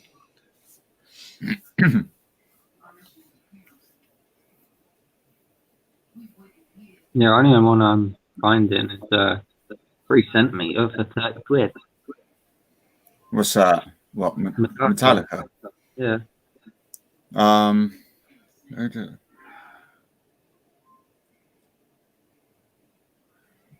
I mean, like I say, I was speaking or saying to Wayne earlier. I mean, there's this person, London Terror, that they have got a female Metallica for 115 or 120, but he won't be posting out anything apparently till next week when he gets new heat packs. And if my deal goes okay with him, I can, obviously pass him over to you, or you can get in contact with him if that was obviously what you're looking for. Yeah, we'll see. But yeah, he was trying to, he was trying to get her onto me, and that's why I was sort of tempted. But then Angel's like, no, we've got, how many Metallicas have we got? 4. 4. 1, 2, 3. Yeah, 4 Metallicas. Yeah, you can never have too many Metallicas, can you? So I'm sure that, fingers crossed, sure that at least one of them should turn out female. I've got more Metallicas now than I have Regardless. How does that happen? Near enough every mystery box you get a Regardless. Well, I did anyway.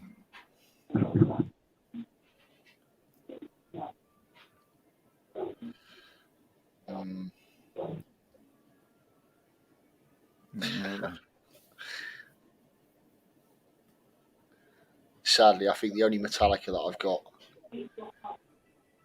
is going to be male. Mm-hmm. It's trashed the last 2 malts and have been trashed so badly I've not been able to sex them. So, but I think it's going to be male. I finally got my Sturmey. I now have a little tiny female Sturmey in my collection. That's all of the Theraphoses now. I do want a Stanley. Or a Bundy. Is it a Bundy? Yeah, they are cracking species. Mm. But with everything, I'll get it from a Slingman.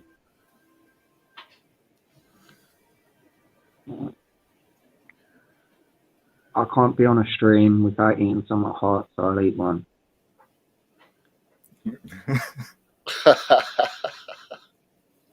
No rules. I can't be on a stream, and I'm pretty sure last time I said I'd do a challenge. So this ain't a challenge. So it's 9 mil. So it's do something. 9 million Scoville. Hang on. And they just get TL bops and LPs in Right. their mystery. And this is why in all my mystery boxes I always ask no LPs. Other than that, just whatever. Well, I told you guys before, like once I've done this pairing and I get my LP sack and I'm inundated with 2,500 LP slings, I'm literally going to send handfuls to everyone I've got an address for. Why do you think I keep asking for no LPs? Because I know so many people now that keep breeding them, and before long, there's going to be too many that people can't even literally give them away. All of a sudden, the UK will just have like abundance of them walking down the street. They'll be taking over cars. You know, you just see them picking up a car and wandering off with it. Guys in town trying to give you their mixtape. It'll be, do you want an LP? Hey, mate, do you want an LP? Everyone will be thinking vinyl's coming back.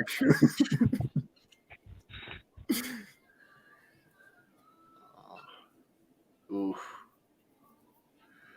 Yeah, that just looks evil. That's just pure jellified chili extract. That's gonna burn. I can't. There. You get it. But yeah, I think it's 3 LPs at the minute. So one's a decent size, one's pretty good size, and the other one's still like just doesn't want to grow. Go on, Stefan. They say don't chew them.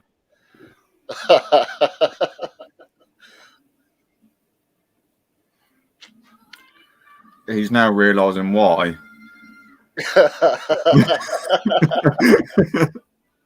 I've had these before, but not the 9 mil version. They were like 500k. Cool. That's a big difference. Half a mil. That's a big jump. Yeah. Getting warm.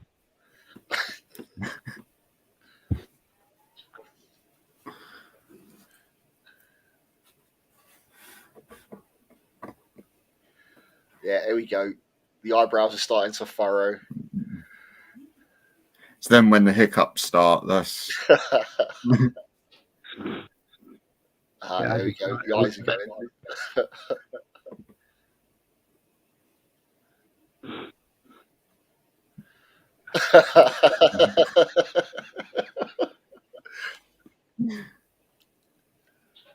Still haven't bad. chewed it though.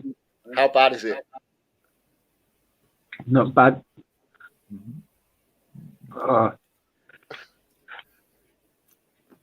It's getting worse.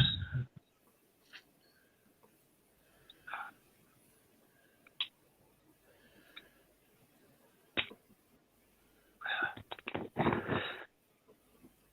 haven't had anything hot in a while, so a week maybe.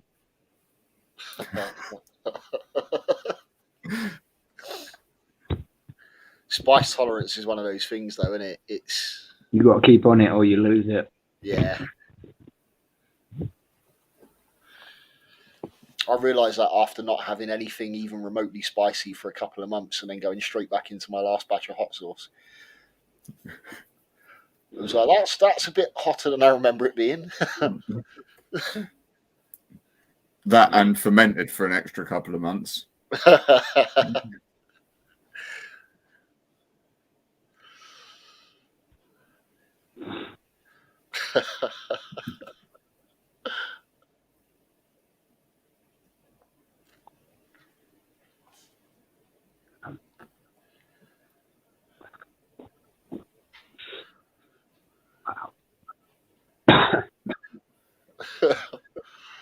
Do you know what? It's getting to a point now where you just make that look effortless.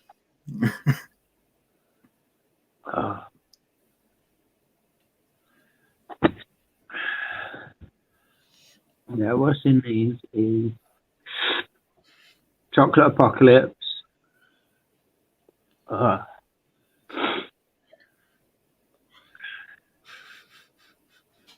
When I can talk. Chocolate Apocalypse, Carolina Reaper, Scotch Bonnet, and then 9ml extract.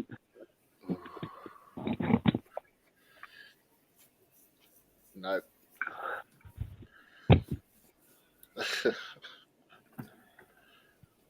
Oh.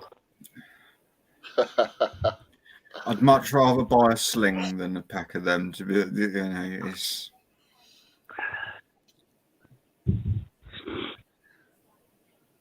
Yeah, he's climbing up that ladder, though, isn't you, buddy? On the League of Fire. I need to get more points put in. I've got, hang on, 9, 10, 11, 12, 13, 14, 15, 16, 17. 37 points worth of challenges upstairs.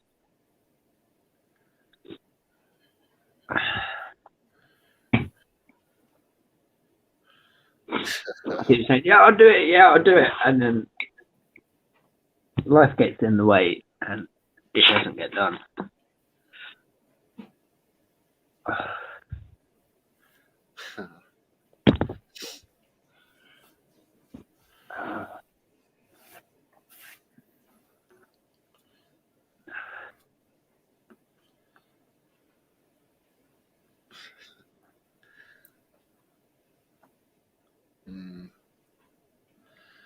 Yeah.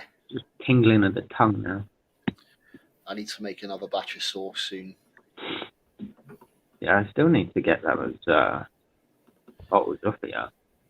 Still in the fridge, dude. Still waiting. I kept one for you and one that you said one of your mates wanted. Yeah. So I've left them there. I did ask him about it, but he never got back to me.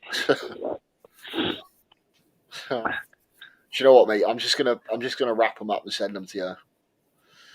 And then if your mate wants it, you've got one there for him if it lasts long enough. Just remind me next week. I get a week today. I get my money, so just remind me and I'll yeah. Don't worry about it, mate. I'll just send them to you. Thank you. Save it. Buy yourself a new sling.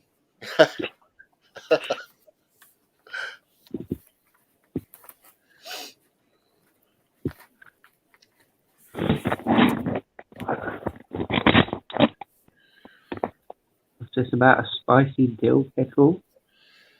Oh yeah, James and Danielle want to send you some chips, some crisps. Okay. Apparently they're super hot.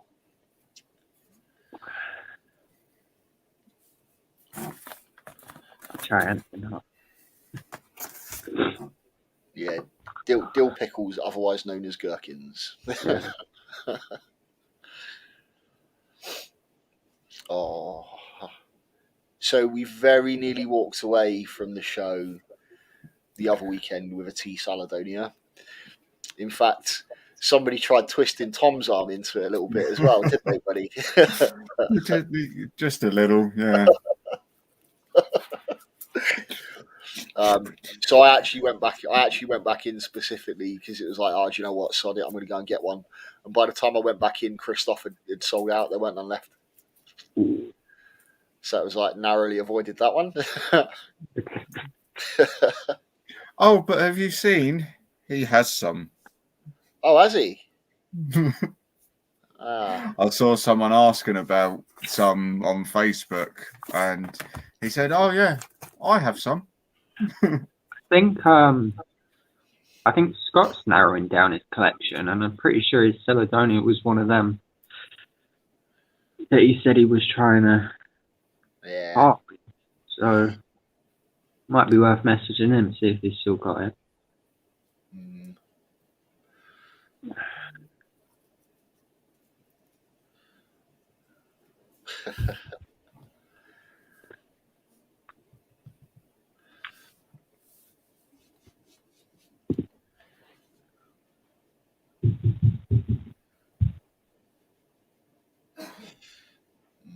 Yeah, it was quite funny because obviously we helped out doing the admissions table and stuff at the last show. And one of the guys that organises it, Luke, he just randomly got given one by someone. Like, there you go, have it as a gift. It was like, oh, awesome. So he sat there and I had it under my chair. And he kept looking at this little tiny, brightly coloured metallic little speck in a pot, thinking, it's insane that this tiny little thing is actually a juvenile. Mm.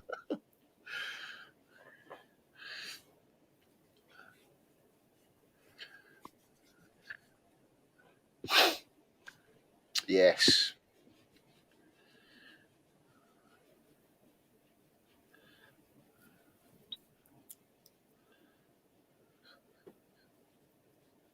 I kind of want to do another one.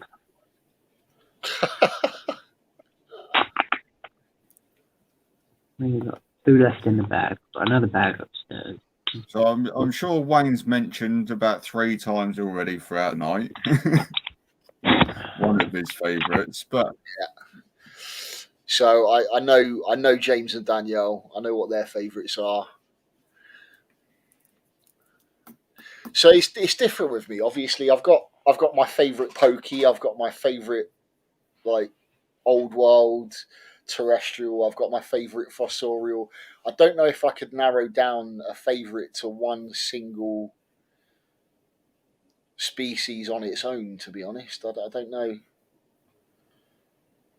I'd have to say the Arminia for my favourite. Yeah, so probably would be my favourite New World arboreal.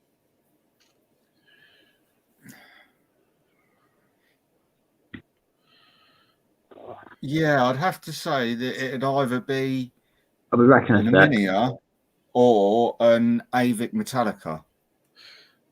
Yeah, they're quite impressive. Yeah, for a New World arboreal, anyway. Yeah. Oh, that.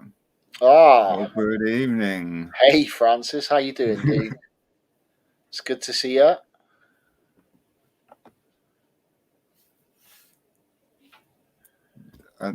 New question then. Favorite Old World and New World? Oh, okay. Arboreal. Oh, okay. So, favorite overall New World would have to be. Wow. Now we're asking.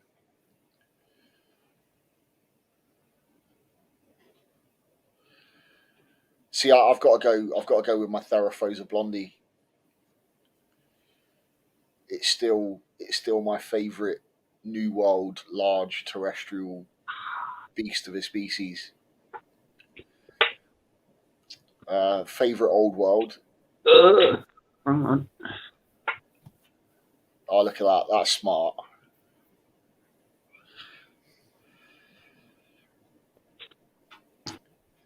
Favorite old world. I'm going to have to go with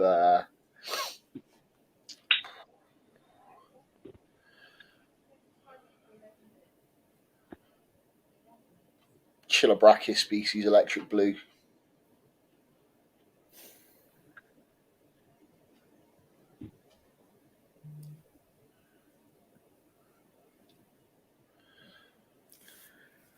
Yeah. Favorite old world. Obviously, with everyone should know by now. One of my favorite new worlds, like all-time favorite new worlds. Yeah. Tripepi. Although it's now starting to come to me that the Colorado Violosus actually is slowly starting to trump the Tripepi. Oh. I actually saw my one out for the first time in, I don't know, probably 9 months now. Yeah. Where it's in one of the sort of formicarium thingy, plasticky, ones. The sides on it aren't overly clear, and then every time I pick it up, it just darts. And and it's been in such a big enclosure for such a long time, it's not needed a rehouse, so I've not actually had a chance to look at it. But the other day, it was just sat there, and it let me do all the waterings and waited for its food, and then did give me a fret pose. But that's Nando's for you anyway. I could have guessed Sidex's answer.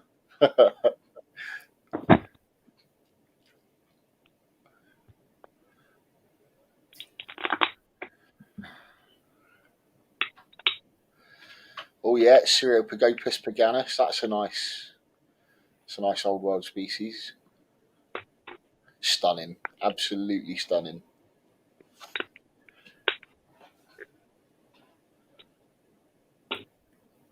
But I think one of my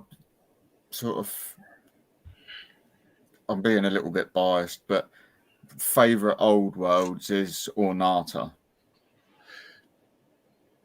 Yeah, it's not got all these sort of magical striking colors and stuff, but I just like that it's that big, bold, arboreal tarantula that's like the size of your face. It's basically like a Sturmy of the arboreal world, isn't it? It is. I think it's probably the biggest arboreal species, like across the board.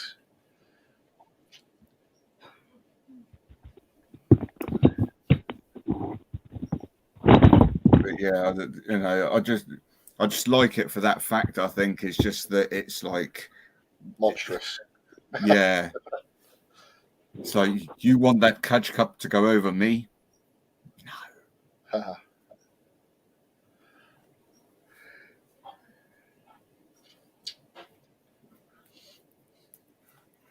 Yeah, that I'm guessing that's about how big an Ornata gets. But I mean, truthfully, I didn't even realistically know how big they can get.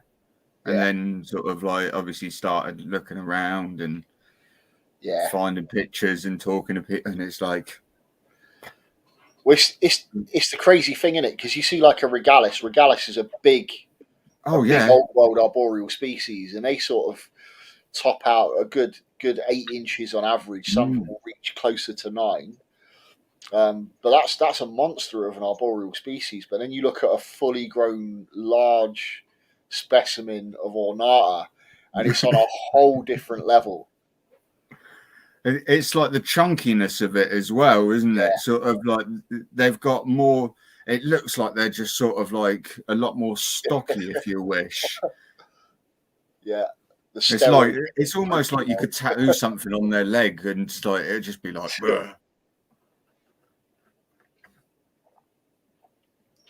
But no, Sidex has got one there, Rufilata and Pokey. They are, you know, they have got better coloration than the Ornata, I must admit. But I think it's just because, like I say, it's just the size. It's just impressive. Yeah. Yeah. You just, you know, Rocky's just said it. I mean, you look at 10 inches on a ruler and think, do you know what? Yeah, that's quite big, but it's not the same as actually seeing it there.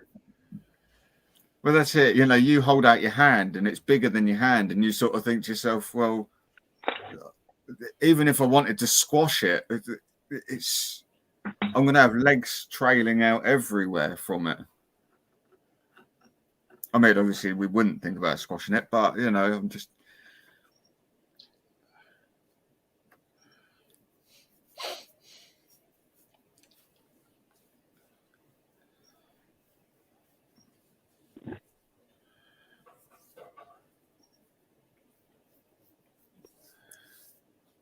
But I mean, I've said this before. You know, it's sometimes you don't realise the size of some of these spiders that can actually get to. Like I say, with like the Phomictopus, Yeah. you look at some of the size of them.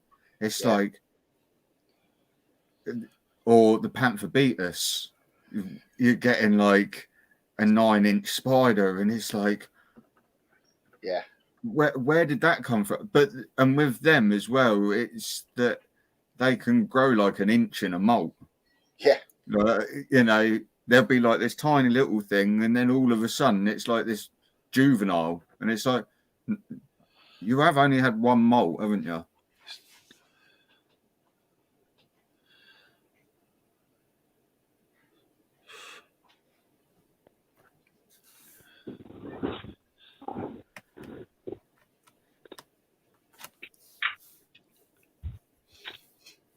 Yeah, I do like my my big New World terrestrials, which is why I like my salmon pink. I like the Lasiodora genus. I like the Serica palma genus because they get pretty big as well. Anything Pantho is pretty cool. I've got a little juvenile Panthobetus ultramarinus that I'm waiting to sort of grow a little bit, but she's growing very, very slowly.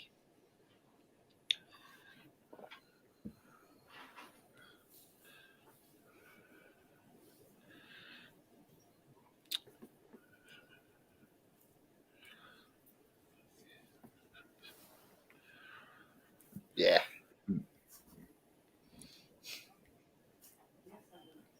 But what would you know? I suppose it all depends on what sort of thing that they like. New World, Old World, arboreal, terrestrial, fossorial. Yeah.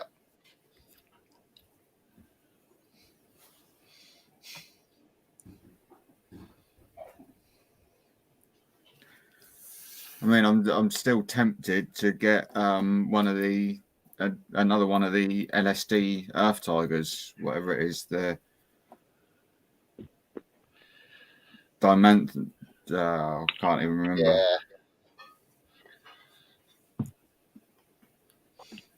But I mean, Diamata. That's it, yeah. But I mean, they're not cheap either. No, they're pretty cool. See, they're sort of like on that levels of like the new the Psalmopius victori. Hmm. So they are absolutely stunning. And they kind of remind me of like a bigger, fluffier, arboreal version of the LSD Earth Tiger, to be fair. But you know, the only thing that puts me off with them is it's a fossorial. I just, for some reason, I don't feel that I want to keep many fossorials. Yeah. I don't mind like the odd like Kilobrachys, say for instance, that are semi-fossorial, if you wish. Yeah. And like OBTs and stuff. But yeah, I mean, I suppose they're sort of opportunistic, really, in terms of whatever you provide them, they will make use of. Because you look at an OBT, and technically it's a fossorial species, but if you put it in a terrestrial setup, it will end up making a semi-arboreal enclosure because it will create web tunnels and tubes and all that sort of stuff from top to bottom of the enclosure. It's phenomenal.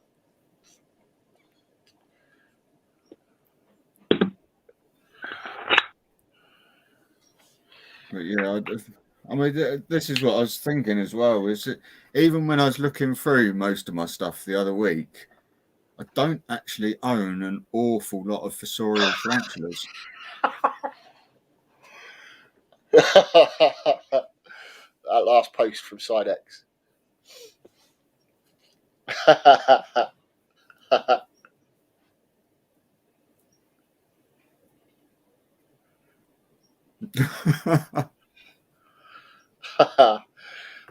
I'd love to have been sat back with a box of popcorn watching that conversation.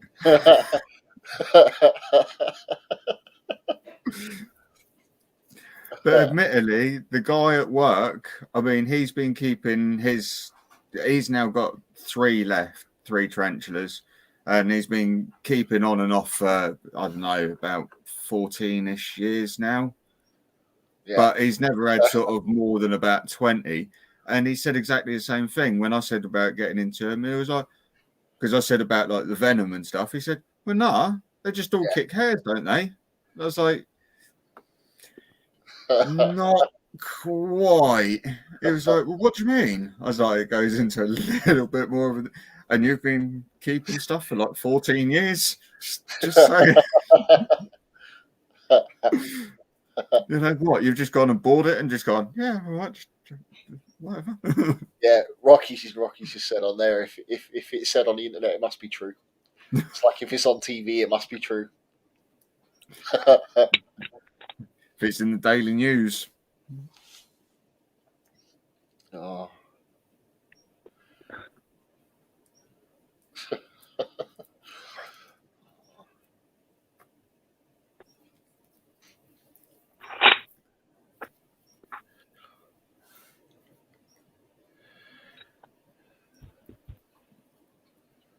I shouldn't have done 2 of them.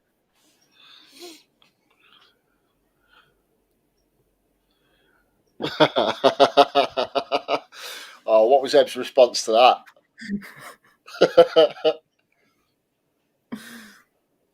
Good night, LJ. Oh, good night.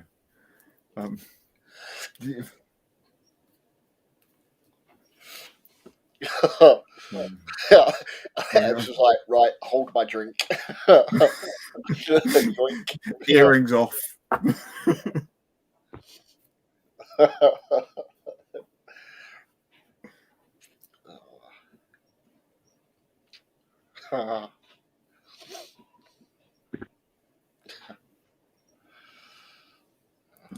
Hey, I suppose that's just like saying, well, they've all got fangs, so they've all got exactly the same potent venom, you know. Yeah. It don't matter where they come from, they've all got fangs. But these are the same people that believe like daddy longlegs are the most venomous species of anything in the world and stuff like that.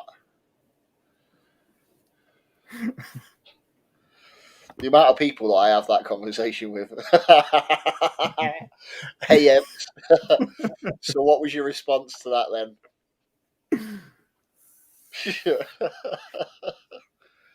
Oh, wow.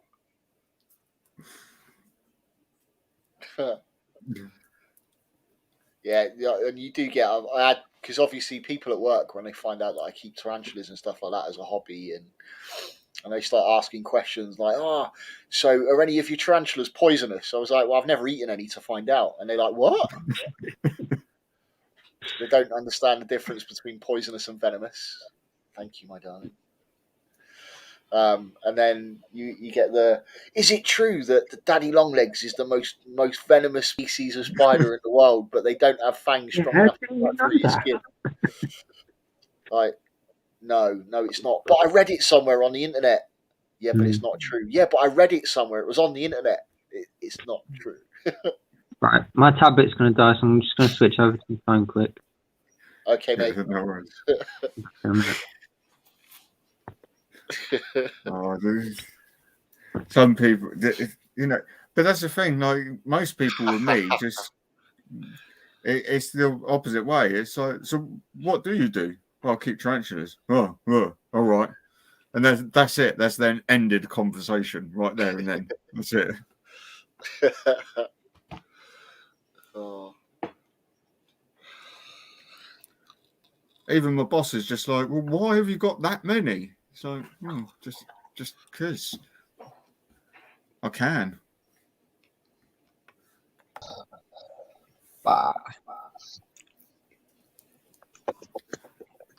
You know, I always feared that I was going to turn into like the crazy cat lady that like turns about 60 and has about 600 cats running around. No, But instead, it will be 600 spiders. Yeah. That is going to be. Is that a better thing or not? I don't.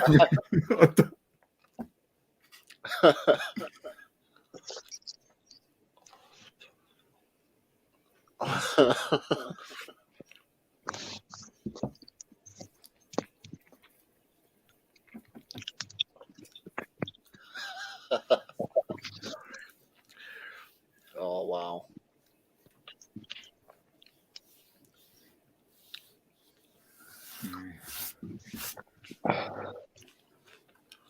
The joys of keeping, eh? See these little bits like that are the reasons why I don't really go on any of the Facebook groups anymore. Mm.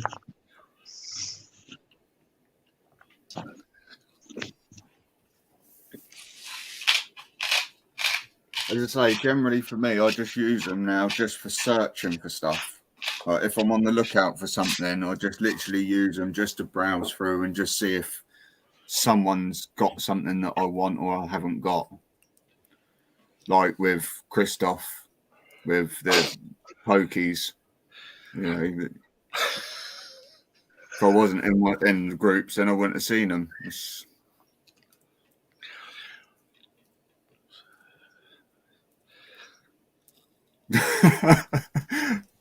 I'm guessing you're laughing at Ebbs's one.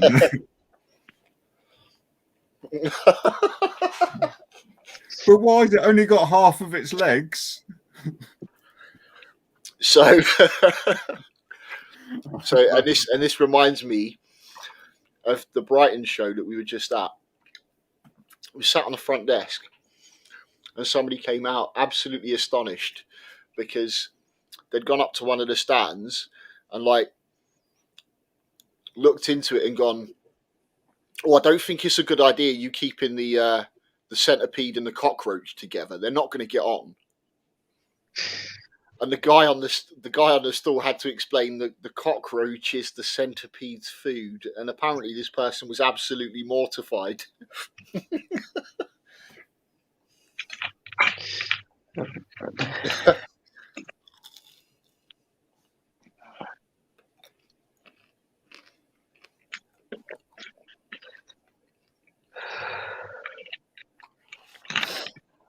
I'm gonna have to get some milk, I think. Is that repeating on you a bit? Is it, bud? Yeah, that hit the stomach. Very bad. Yeah, I couldn't believe that. I was like, "What? Are you serious?" Like, yeah. They came up and they said we shouldn't keep them together. Wow. No, that's it. It's that.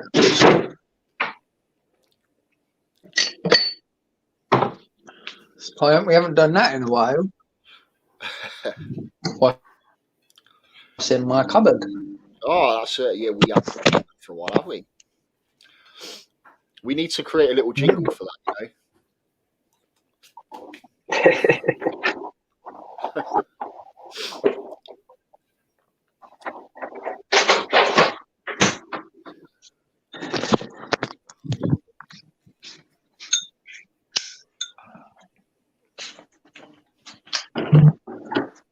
Oh, don't die on me.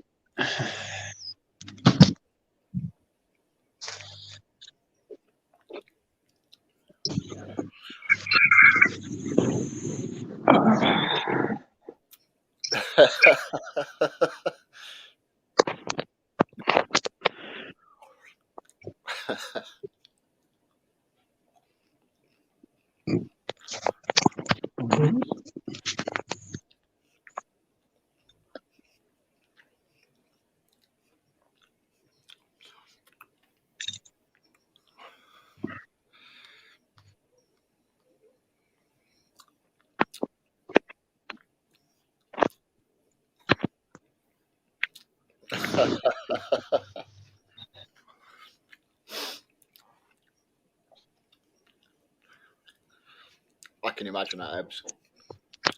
That's when we just be like, oh, bless them. They get an A for effort, but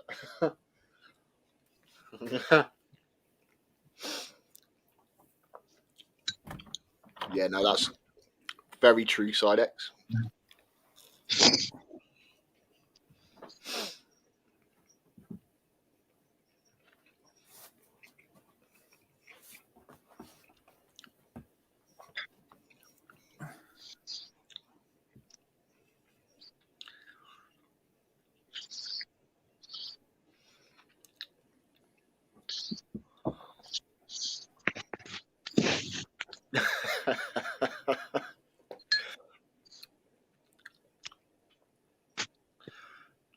I don't think there is a polite way you can tell people they're stupid. You kind of just have to get it out of the way and say, look, stop being stupid.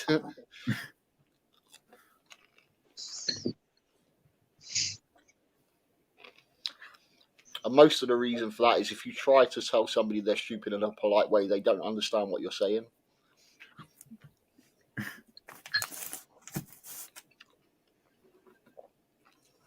The one question that I always get asked is, what do you feed them?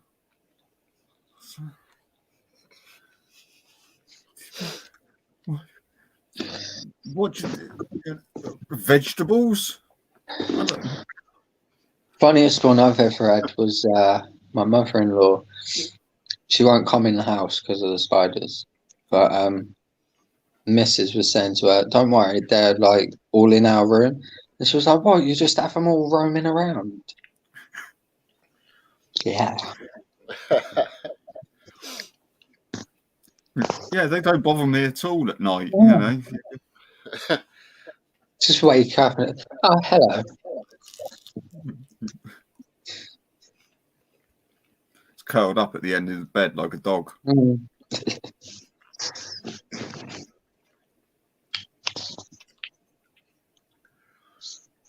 See, my one is always when you try and explain to people you keep tarantulas as pets, and they're like, but what's the point of that? It's just a big bug.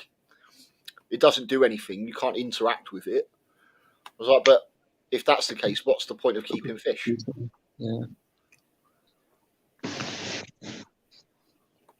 Yeah, but they're cool to look at. Yeah, but you can make an enclosure look cool as well. You know, you can put live plants in whatever you want. So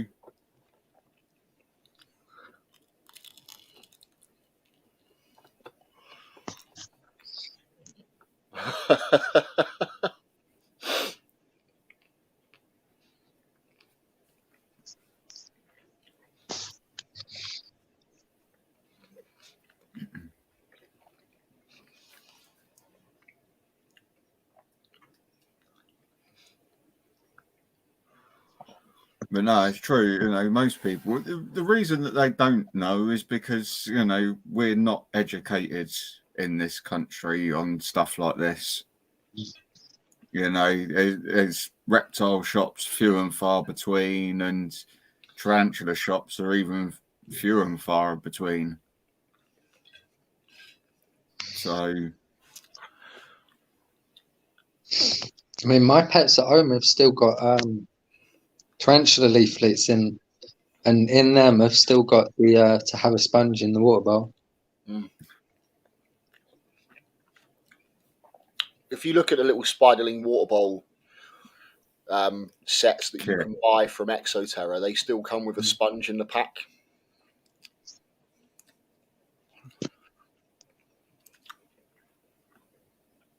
I've seen people recently that have gone and bought tarantulas from pet shops and been sold water gel crystals to go with them. Yeah. And things like that. It's absolutely insane. Mm.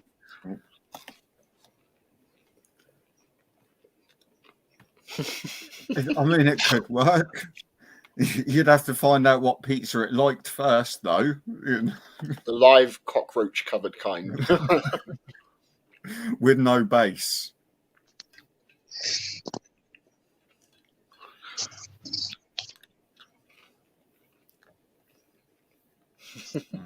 How would you like your base? Thin crust? No crust. Stuffed with mealworms. Stuffed with mealworms, roaches on the top. Maybe a few chopped up locusts.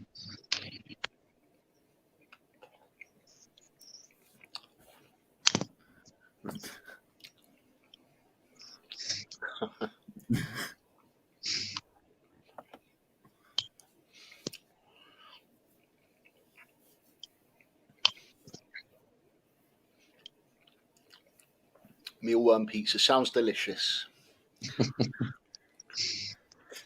I'm sure James would say that it sounds better than pineapple on pizza. So we'll have to agree to disagree on that one.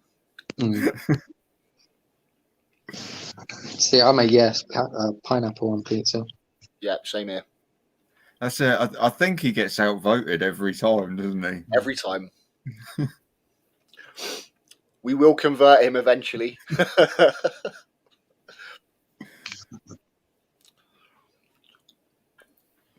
I suppose he's one of these people that, you know, cranberry sauce or apple sauce on the side is a bit like, oh.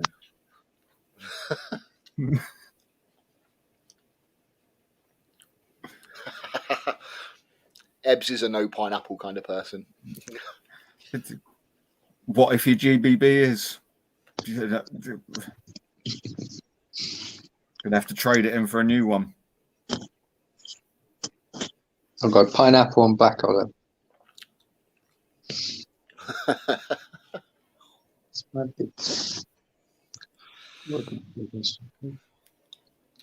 See, that's different. You don't like pineapple on pizza because you just don't like pineapple. Yeah. Side X's team yes for pineapple on pizza.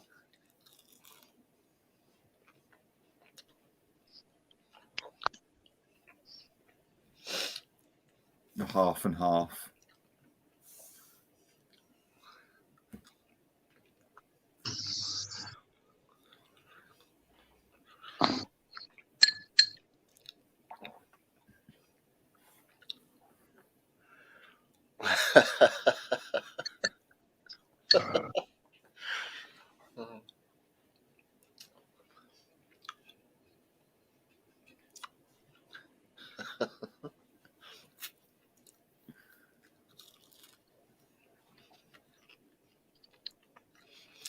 Well, it seems to be a pretty split decision tonight, doesn't it?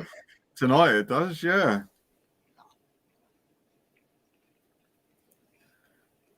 You know, generally.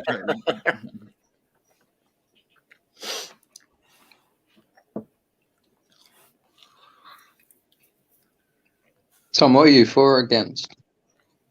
Oh, I'm for it. Oh, okay. One, two, I'll have pineapple on anything. Well, that's all three of the hosts of the channel at the moment, so that's all that matters.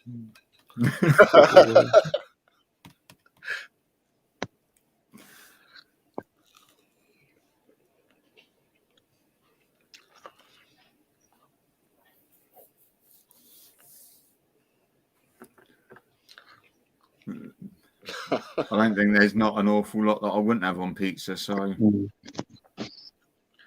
Yeah, I'm not fussy with pizza. I'm not fussy with anything, really. I won't eat tuna, and that's about it. Tuna's good, straight out the tin. No, I'm quite fussy with tuna, to be honest. I'm not a fan of like tinned tuna. I like a proper tuna steak, but I don't really like tuna out the tin. Doesn't do it for me. See, I didn't even have to ban Ebbs. Look, you know, she's leaving. Talk about pineapple on pizza. Good night, Ebbs. Thanks for stopping by. Just means there's more people for pineapple on pizza.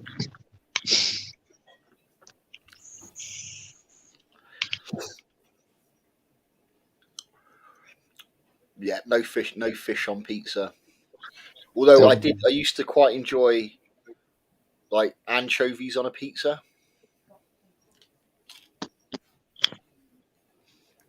That's my guilty pleasure, I have to admit.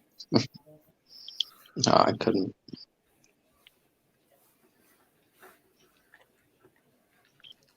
I probably could with like some pepperoni and some black olives or something.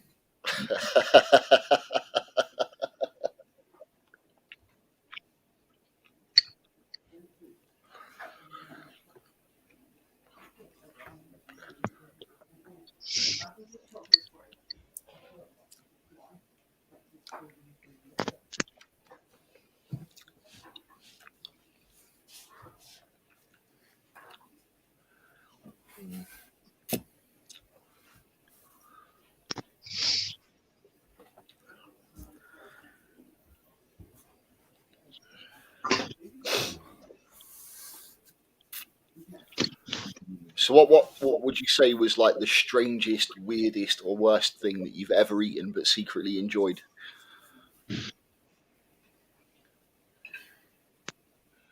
Some of the hot challenges I've done.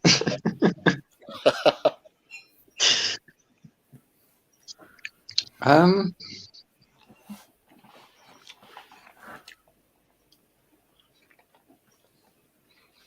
don't know. No, I couldn't.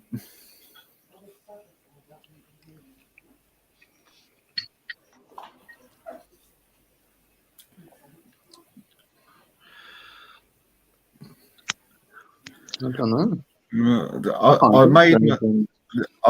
I made myself like a homemade soup that ended up looking more like some sort of cat or dog food, Mm. but it tasted really good, and I really enjoyed it. It just looked like someone just gone bleh over the plate. Lovely.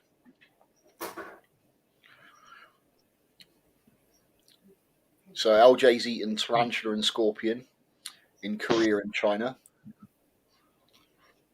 I suppose like Rocky Mountain is saying cow tongue. I've tried like pig cheek, and that was nice.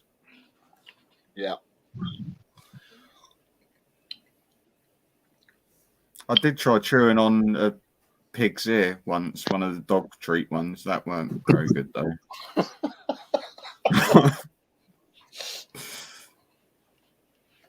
Bit of a workout for the old jaw muscles, eh? Yeah.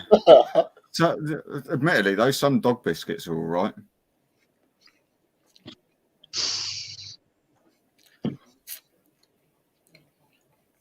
So what did you think of the tarantula and scorpion, LJ? I've never tried tarantula or scorpion or anything like that. I've eaten like fried locusts. They were actually quite tasty. I was surprised by how much I enjoyed those.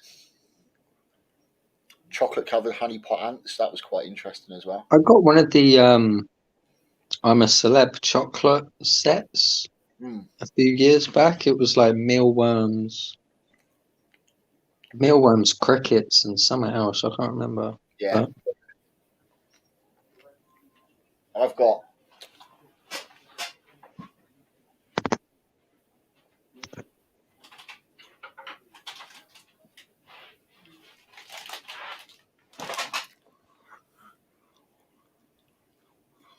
salted toffee cricket. Okay.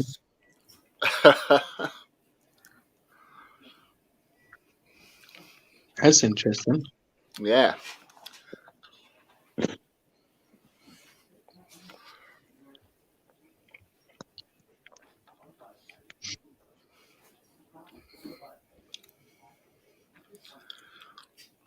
Oh.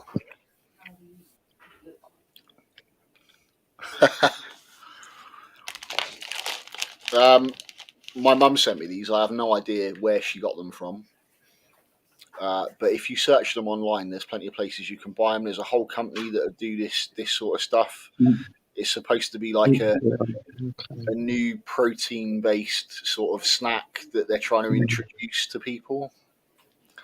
So apparently they're quite tasty. I've not tried these ones yet. We should try and do that for one stream. Everyone gets something like food that's got insects in them. Like chocolate with mealworms or those crickets or Yeah. something like that.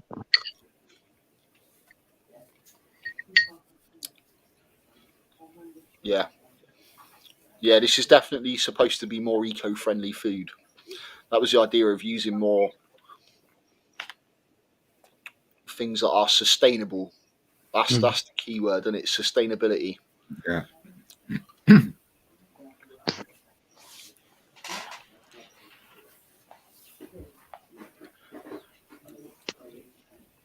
Tell you what we haven't done tonight.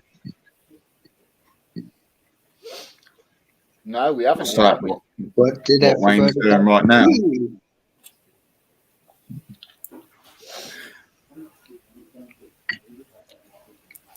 Well, I So, had what has everyone had for dinner tonight? chicken kevs, chips, halloumi fries, and a garlic pizza bread. He cooked it himself because he's a clever boy. Oh. My angel. Hi, Wayne. What are they coming in for? Tablet? I had a burger.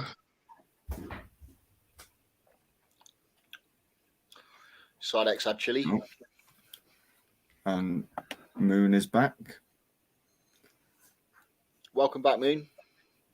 I imagine from work. Well, it'll be at work, but How hot did you make it though, Sidex? what the heck is halloumi fry? Halloumi, as in the cheese halloumi, Yes, the strangest like halloumi. cheese in the world. It's got a weird consistency to it. Oh I yeah, haven't tried it. It's kind of rubbery, Excuse me. squeaks when you chew it. Yeah. it's a bit like a mozzarella, but not. Okay. Like a more rigid form of mozzarella. Rather Yeah. than, Like a brie, as in like yeah. Mhm. It doesn't. it looks really like a melt brie, much. but has the taste of a mozzarella, maybe. Okay.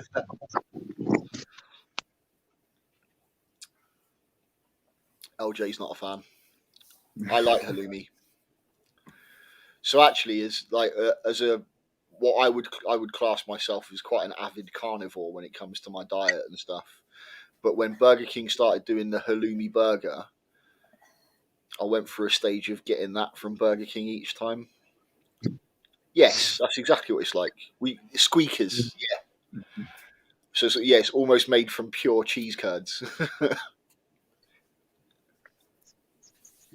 But yeah, fried on the barbecue with some chili.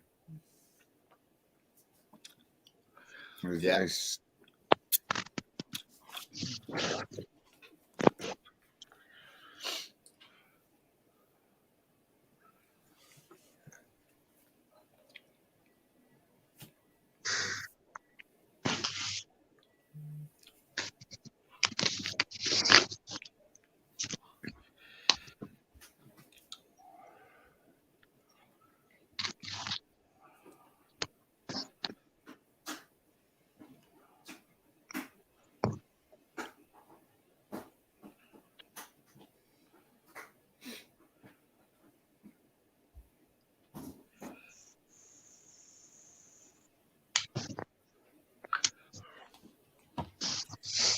He's just popped into the chat.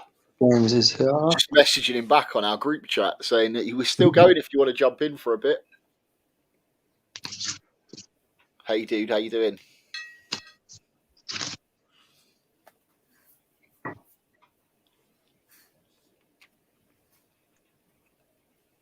You really need to get a new tripod.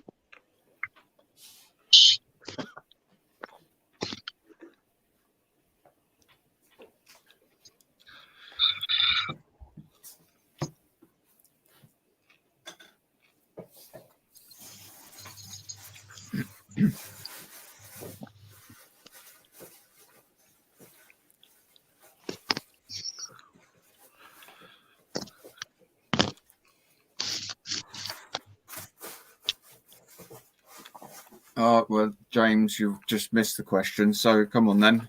What are you going to make yourself for tea? If you're having food, You've got a spill.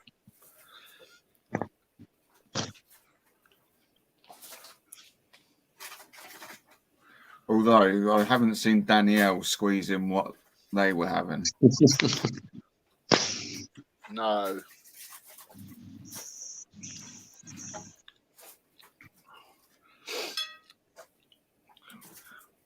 Just trying to find this week's menu. Burgers. Mm.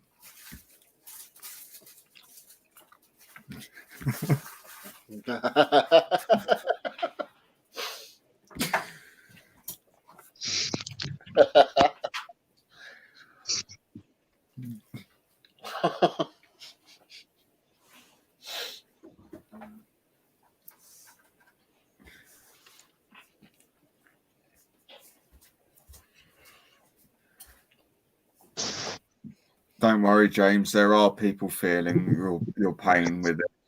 You know, there are others out there that don't like it.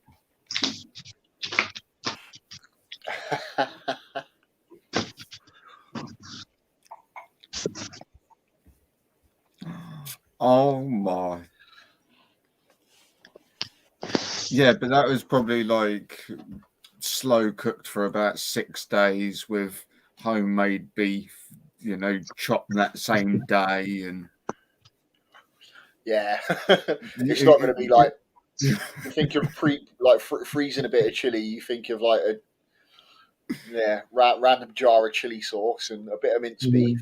Yeah, chuck it in leftovers in the freezer. No, that's going to be Michelin star quality chili. Or in my case, just walk down the co-op, grab a pound one, and stick that in the microwave. There you go. Yeah, good. That'll do.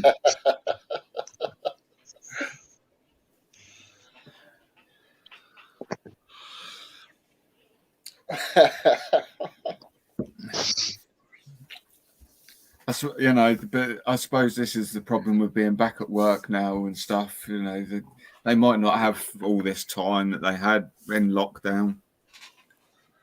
No.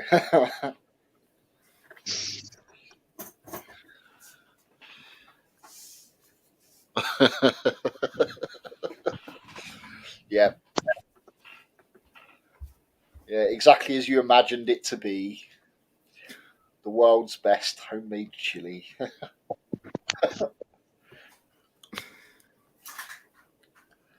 Pennywise dancing on a stripper pole. Huh? What Moon's put? No. I don't really go on Instagram, so no. No, I missed that one. I'll have to have a look after that.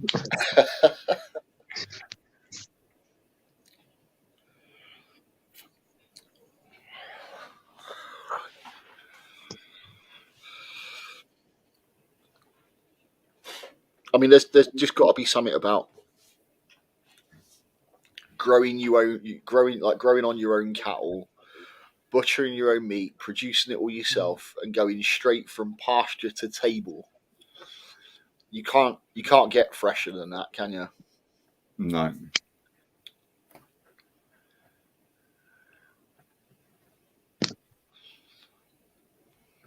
No, the closest thing that I've had to like fresh as fresh was that I got some trout on a job and I literally travelled home with it from that job, which I was travelling from Romsey to Southampton.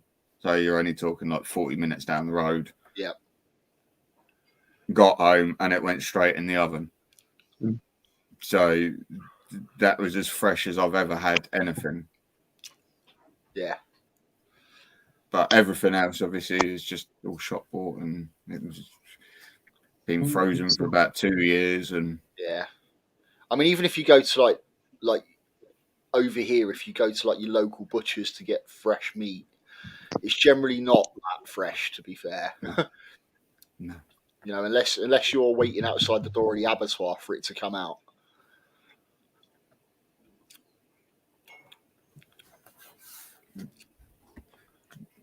All right, James. No need to, rub it in there. It's God. Or LJ said, so what's the best thing you've ever tasted, guys?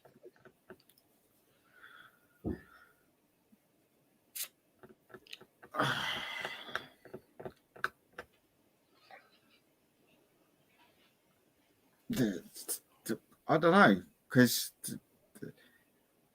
pizza, is one of my best things that I really enjoy. But is that then the whole thing, or because I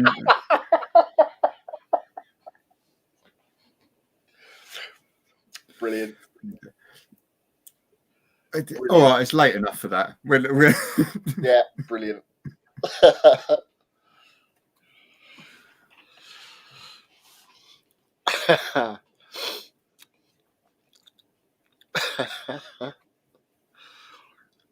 Yeah, let's just change the tone completely. Don't apologise. It's a safe space. It's fine. I think we've had worse things being said. So yeah, and it's like, as long as you beat around the bush with it, no pun intended. It's innuendo bingo, isn't it? Oh, fresh saffron.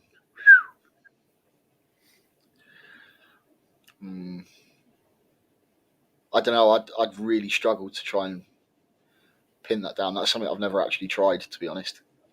No, I've never.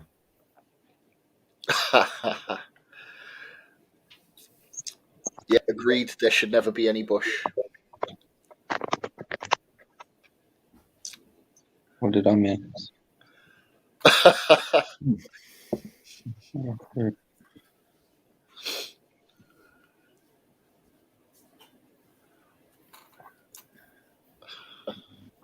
Well, I didn't want to say it, but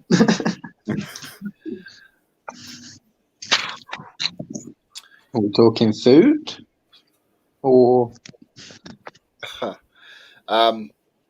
what food do I like? I've got quite an eclectic taste in food, so it's quite difficult to pin down like a specific genre. But I quite like anything that's not plain and boring. So yeah, I like Southeast Asian cuisine. Southeast Asian food is good. So a lot of stuff that you can get from Thailand, Singapore, stuff like that. Thank you, my dear. No worries, Sidex. Thanks again. Look at that fresh one.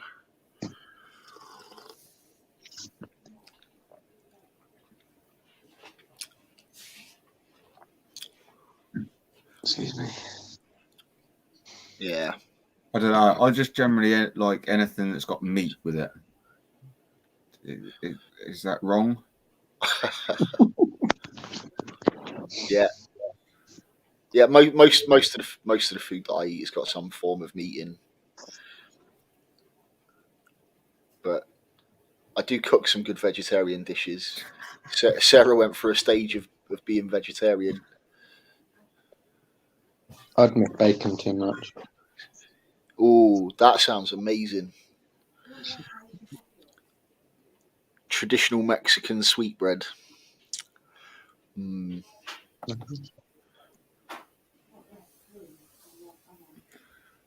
Can't beat a good old bowl of tripe. No. I've never had it, but no thank you.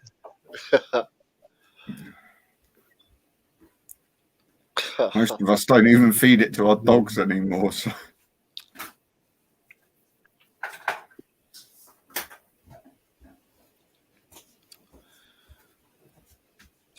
Yeah.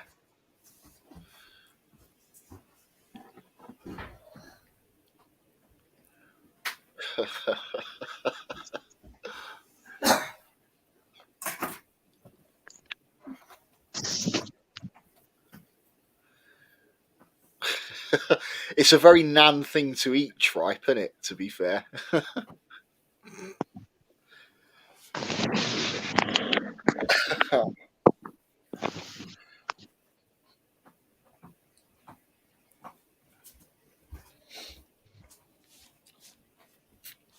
So, all right, as we're on the topic of food and we're talking about all these bits and pieces like that, if you had to pick one 3-course meal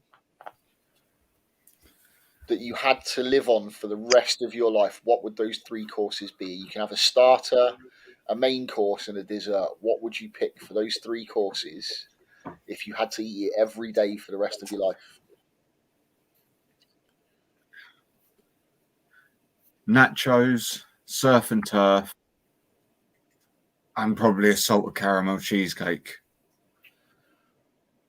That was quick. You've clearly put some thought into this. No. I'm with James and Danielle on this one. That is something I could eat every day and never get bored of, without a doubt.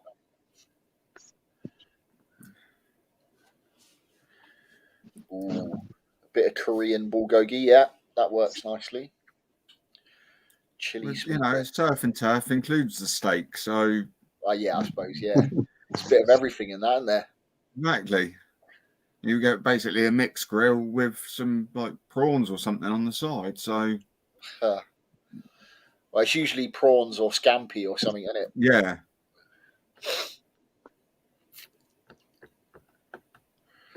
Yeah. So, I'd have to have some form of spicy barbecue chicken wings for a starter, because I like my chicken wings. I like chicken. Definitely, without a doubt, steak. But you know, yeah, I'll eat steak 7 days a week, 365 days a year, no dramas at all. With some nice buttery garlic mushrooms on the side and some decent crispy chips. I'd eat that every day quite happily.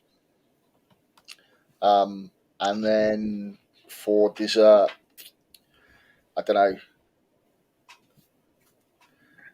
After all that rich red meat and stuff like that, it'd have to be something like something yogurt based. I think you need something a little bit fresh to cut through the craziness of all that meat. So yeah, something like a yogurt based dessert would be good for me. That would be my 3 things that I could live on every day. How about you, Stefan?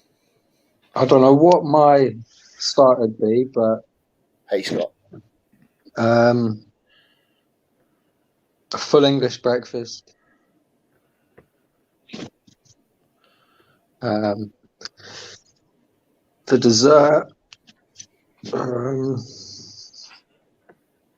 don't know. Quite like a sticky toffee pudding. Oh yeah, good shout. Good shout. So it'd probably have to be that. Yeah, that was my problem when it comes to pudding. There's sticky toffee pudding. There's Black Forest gatos. There's Yeah. apple crumbles. But I don't know, but yeah, it would probably have to be a cheesecake or an Eton mess. Yeah, although that's a bit rich. That's Yeah. a lot of that. That is a lot of mess. Sweetbread. I always have to worry. Like, you always have to ask the question when people say sweetbread. Now, do they mean sweetbread, or are we talking sweetbreads? Because sweetbreads is the other like name for pesticlay.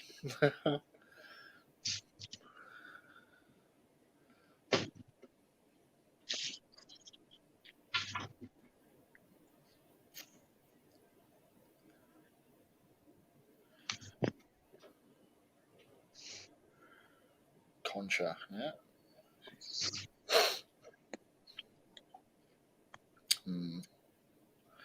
Since Scott is here, I'll show this off because Scott sorted this out for me.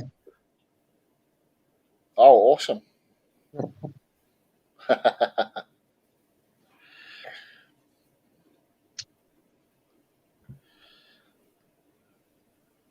Sent from Her Majesty herself. Nice. Scott's got a good answer there. Seaweed salad, chicken and rice, and toffee apple crumble. You could live on that every day. For the Toffee rest of apple your life. crumble. Yeah. I think that's just the right balance of healthy and unhealthy, isn't it?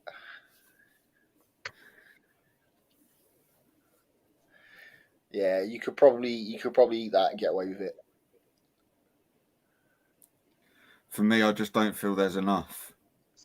Even if I was to do big portion, I could eat and eat that all day. I just don't think I'd feel filled up. Whereas a mixed grill or surf and turf, yeah. Can I add hot sauce? 'Cause if not, I'm not doing it. They didn't say anything about condiments, so you're fine.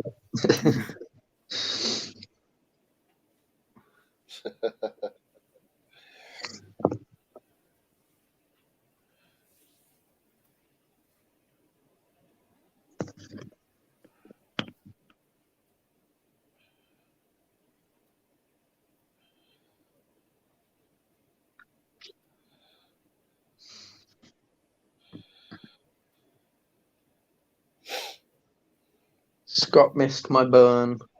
Hopefully Scott will be joining me for the challenge I'm doing with his. Oh, awesome. Yeah. I want to see Scott handle 9 million Scovilles. Scott handles it pretty well today. He handles it better than me. Has he built up his tolerance a bit now, has he? Oh yeah. Awesome. He did a League of Fire chug challenge. Didn't affect him at all. I've not seen that. I'll try and find a link for you. I've got it somewhere. It's on YouTube, I'm pretty sure. But it has to be to enter. Yeah, I'll definitely have to check that out. But yeah, this one I'm doing with him. It's a shot each. 9 points.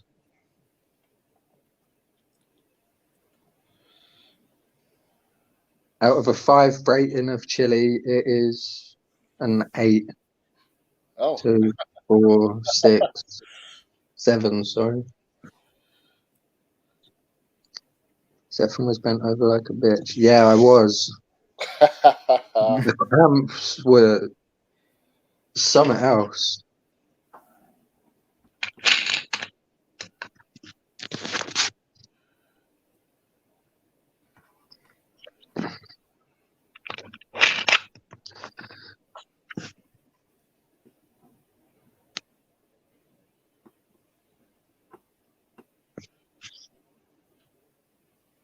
Yeah, I've got this challenge to do as well, but these two.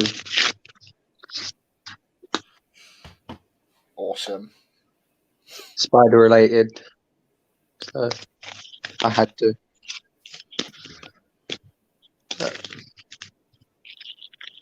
I think they'll be easy because one's just Scotch Bonnet, Naga, and Scorpion and Reaper. Okay.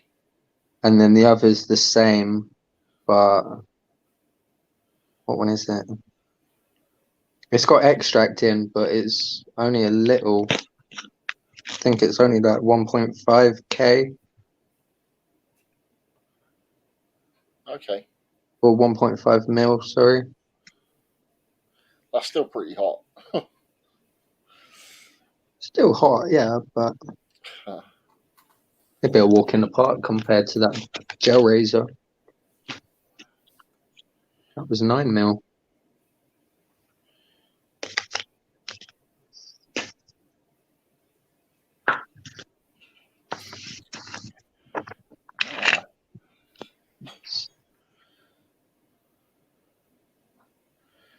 I've got some homemade black cherry bourbon to bottle up later this week. No. I'm really looking forward to it. So all the cherries and everything else that the bourbon's been soaking in for like months now and everything else. Once I've drained all the cherries out, Sarah's going to make a cake with the cherries.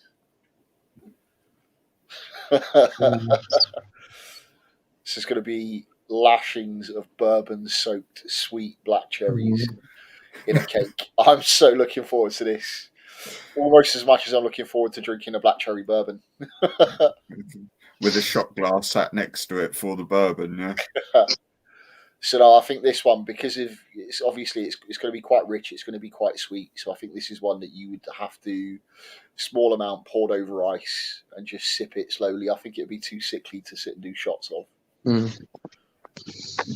But yeah, really looking forward to trying that. So I'll be bottling it up. I think I've probably got maybe just done by the time I've drained all the cherries out of it and stuff. I've probably got just under a litre. So I've got a bunch of little bottles that I can sort of siphon it down into. So yeah, looking forward to that. Just in time for Christmas. So I'll be making my own homemade Baileys and stuff as well this year. So I make like cream liqueur every year as well. So easy to make, so simple.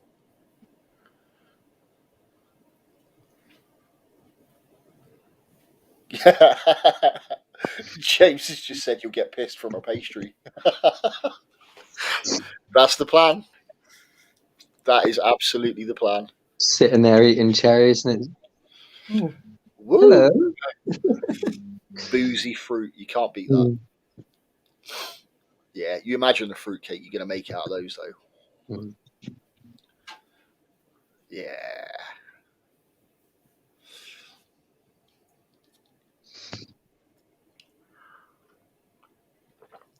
So yeah, I'll have a bit of that. That's the special stuff. See, Smoked hickory ribs with saffron, wild rice, and corn on the cob.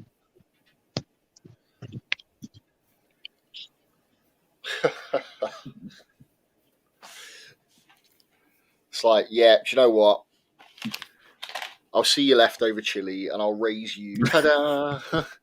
Can we get Uber Eats there? It might take a while to get. Guy turns up on his little bike. I'm finally here. It's cold. Send it back.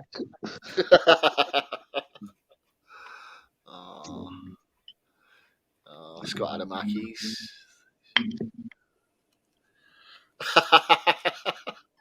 Right, yeah, thanks, James. Was going to have a really nice, easy night. Not now. Now we're slaving over a hot stove when he could have just been reheating some frozen chili. Oh, that just sounds amazing, though. Smoked hickory ribs, saffron wild rice, corn on the cob. Oh.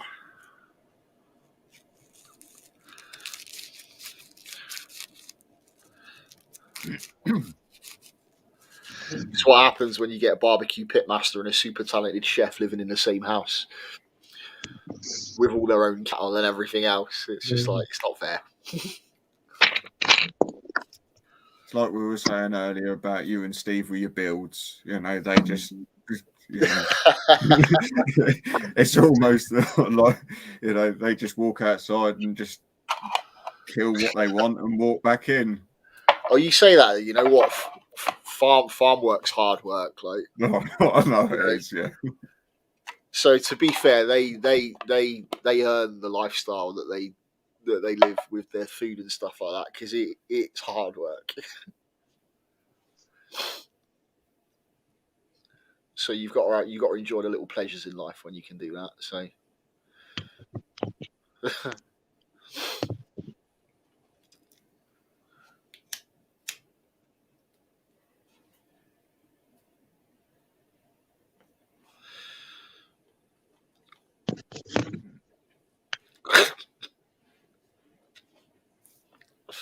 The vape's good.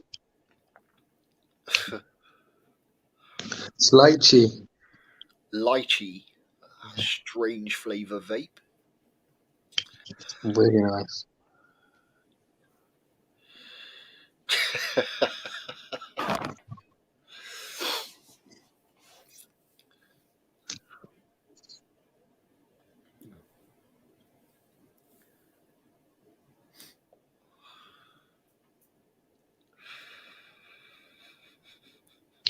Well, I think I'm going to shoot off. I'll still be in chat, but I've got to sort a few things out for the morning.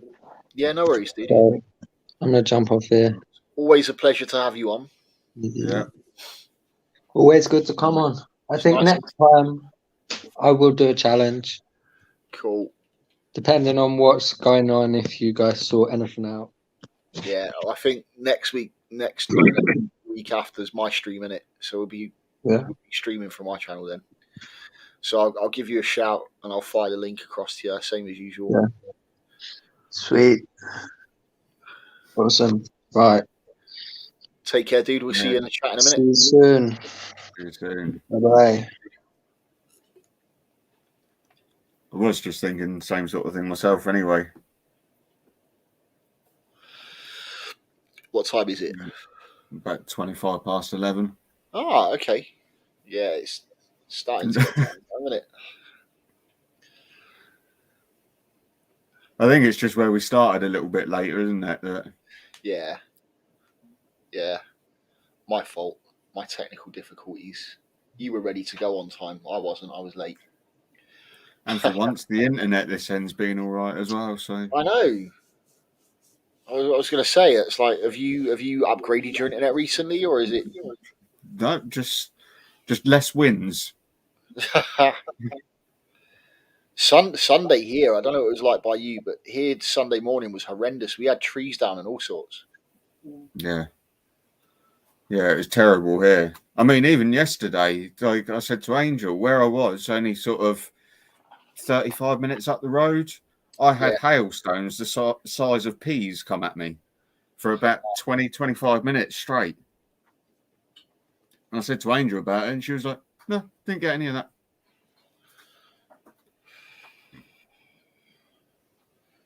So yeah, but I was trying to set up a spooky walkthrough for a Halloween party while all that wind was going on, and I was using like rolls of like big sheets of Hessian to try and strap around tent frames and stuff like that. And that wind blowing through, it was like, yeah, this is going to be fun. All my decorations everywhere. in some ways, doesn't that make it look spookier? You know, with them just scattered everywhere by the wind.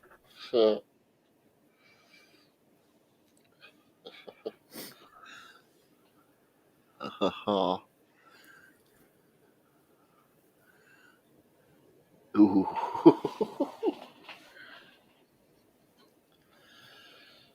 I miss snow. Do you remember growing up as a kid when you could almost guarantee snow every Christmas? Yeah. Not sure if I'd want 13 inches of it, mind. That's probably a light sprinkling for them as well. Thing is, the country's not built for 13 inches of snow. No. We have 2 inches of snow, and it's like, shut the country. Yeah. No one leaves. That's because nobody here really knows how to drive on it or drive through it because they're not used to it.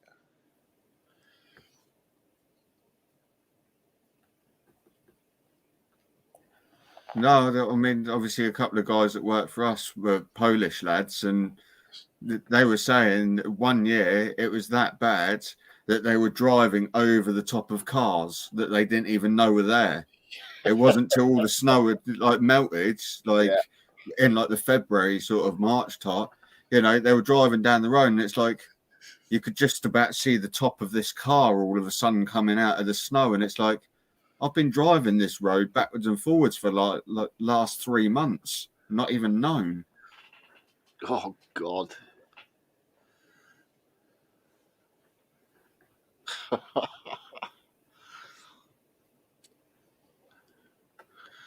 Nine feet of snow.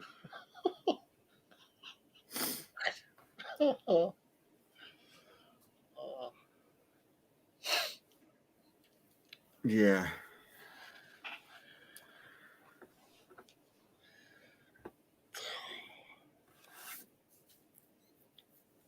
Right. My kids would love that. We'd lose them. We'd lose them in it. They'd disappear. No. Right. Are you ready to call it a night then, dude? Yeah. By the time I get myself ready and whatever. Cool. Well, in that case, who have we got left in chat? James and Danielle are still there. Stefan's there. I think James is still loitering as well. Right, guys, thank you very much for joining us. Been a pleasure as always. Enjoy the rest of your. I want to see this.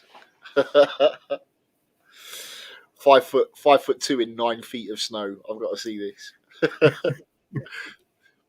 Oh, that's amazing. Cool. Enjoy the rest of your day, night, whatever it is for you guys, and we'll see you again on my stream in a couple of weeks. We will do indeed. Right. Take care, guys. Lovely having you as always. We'll see you again soon. See you later. See you later, Tom. See you.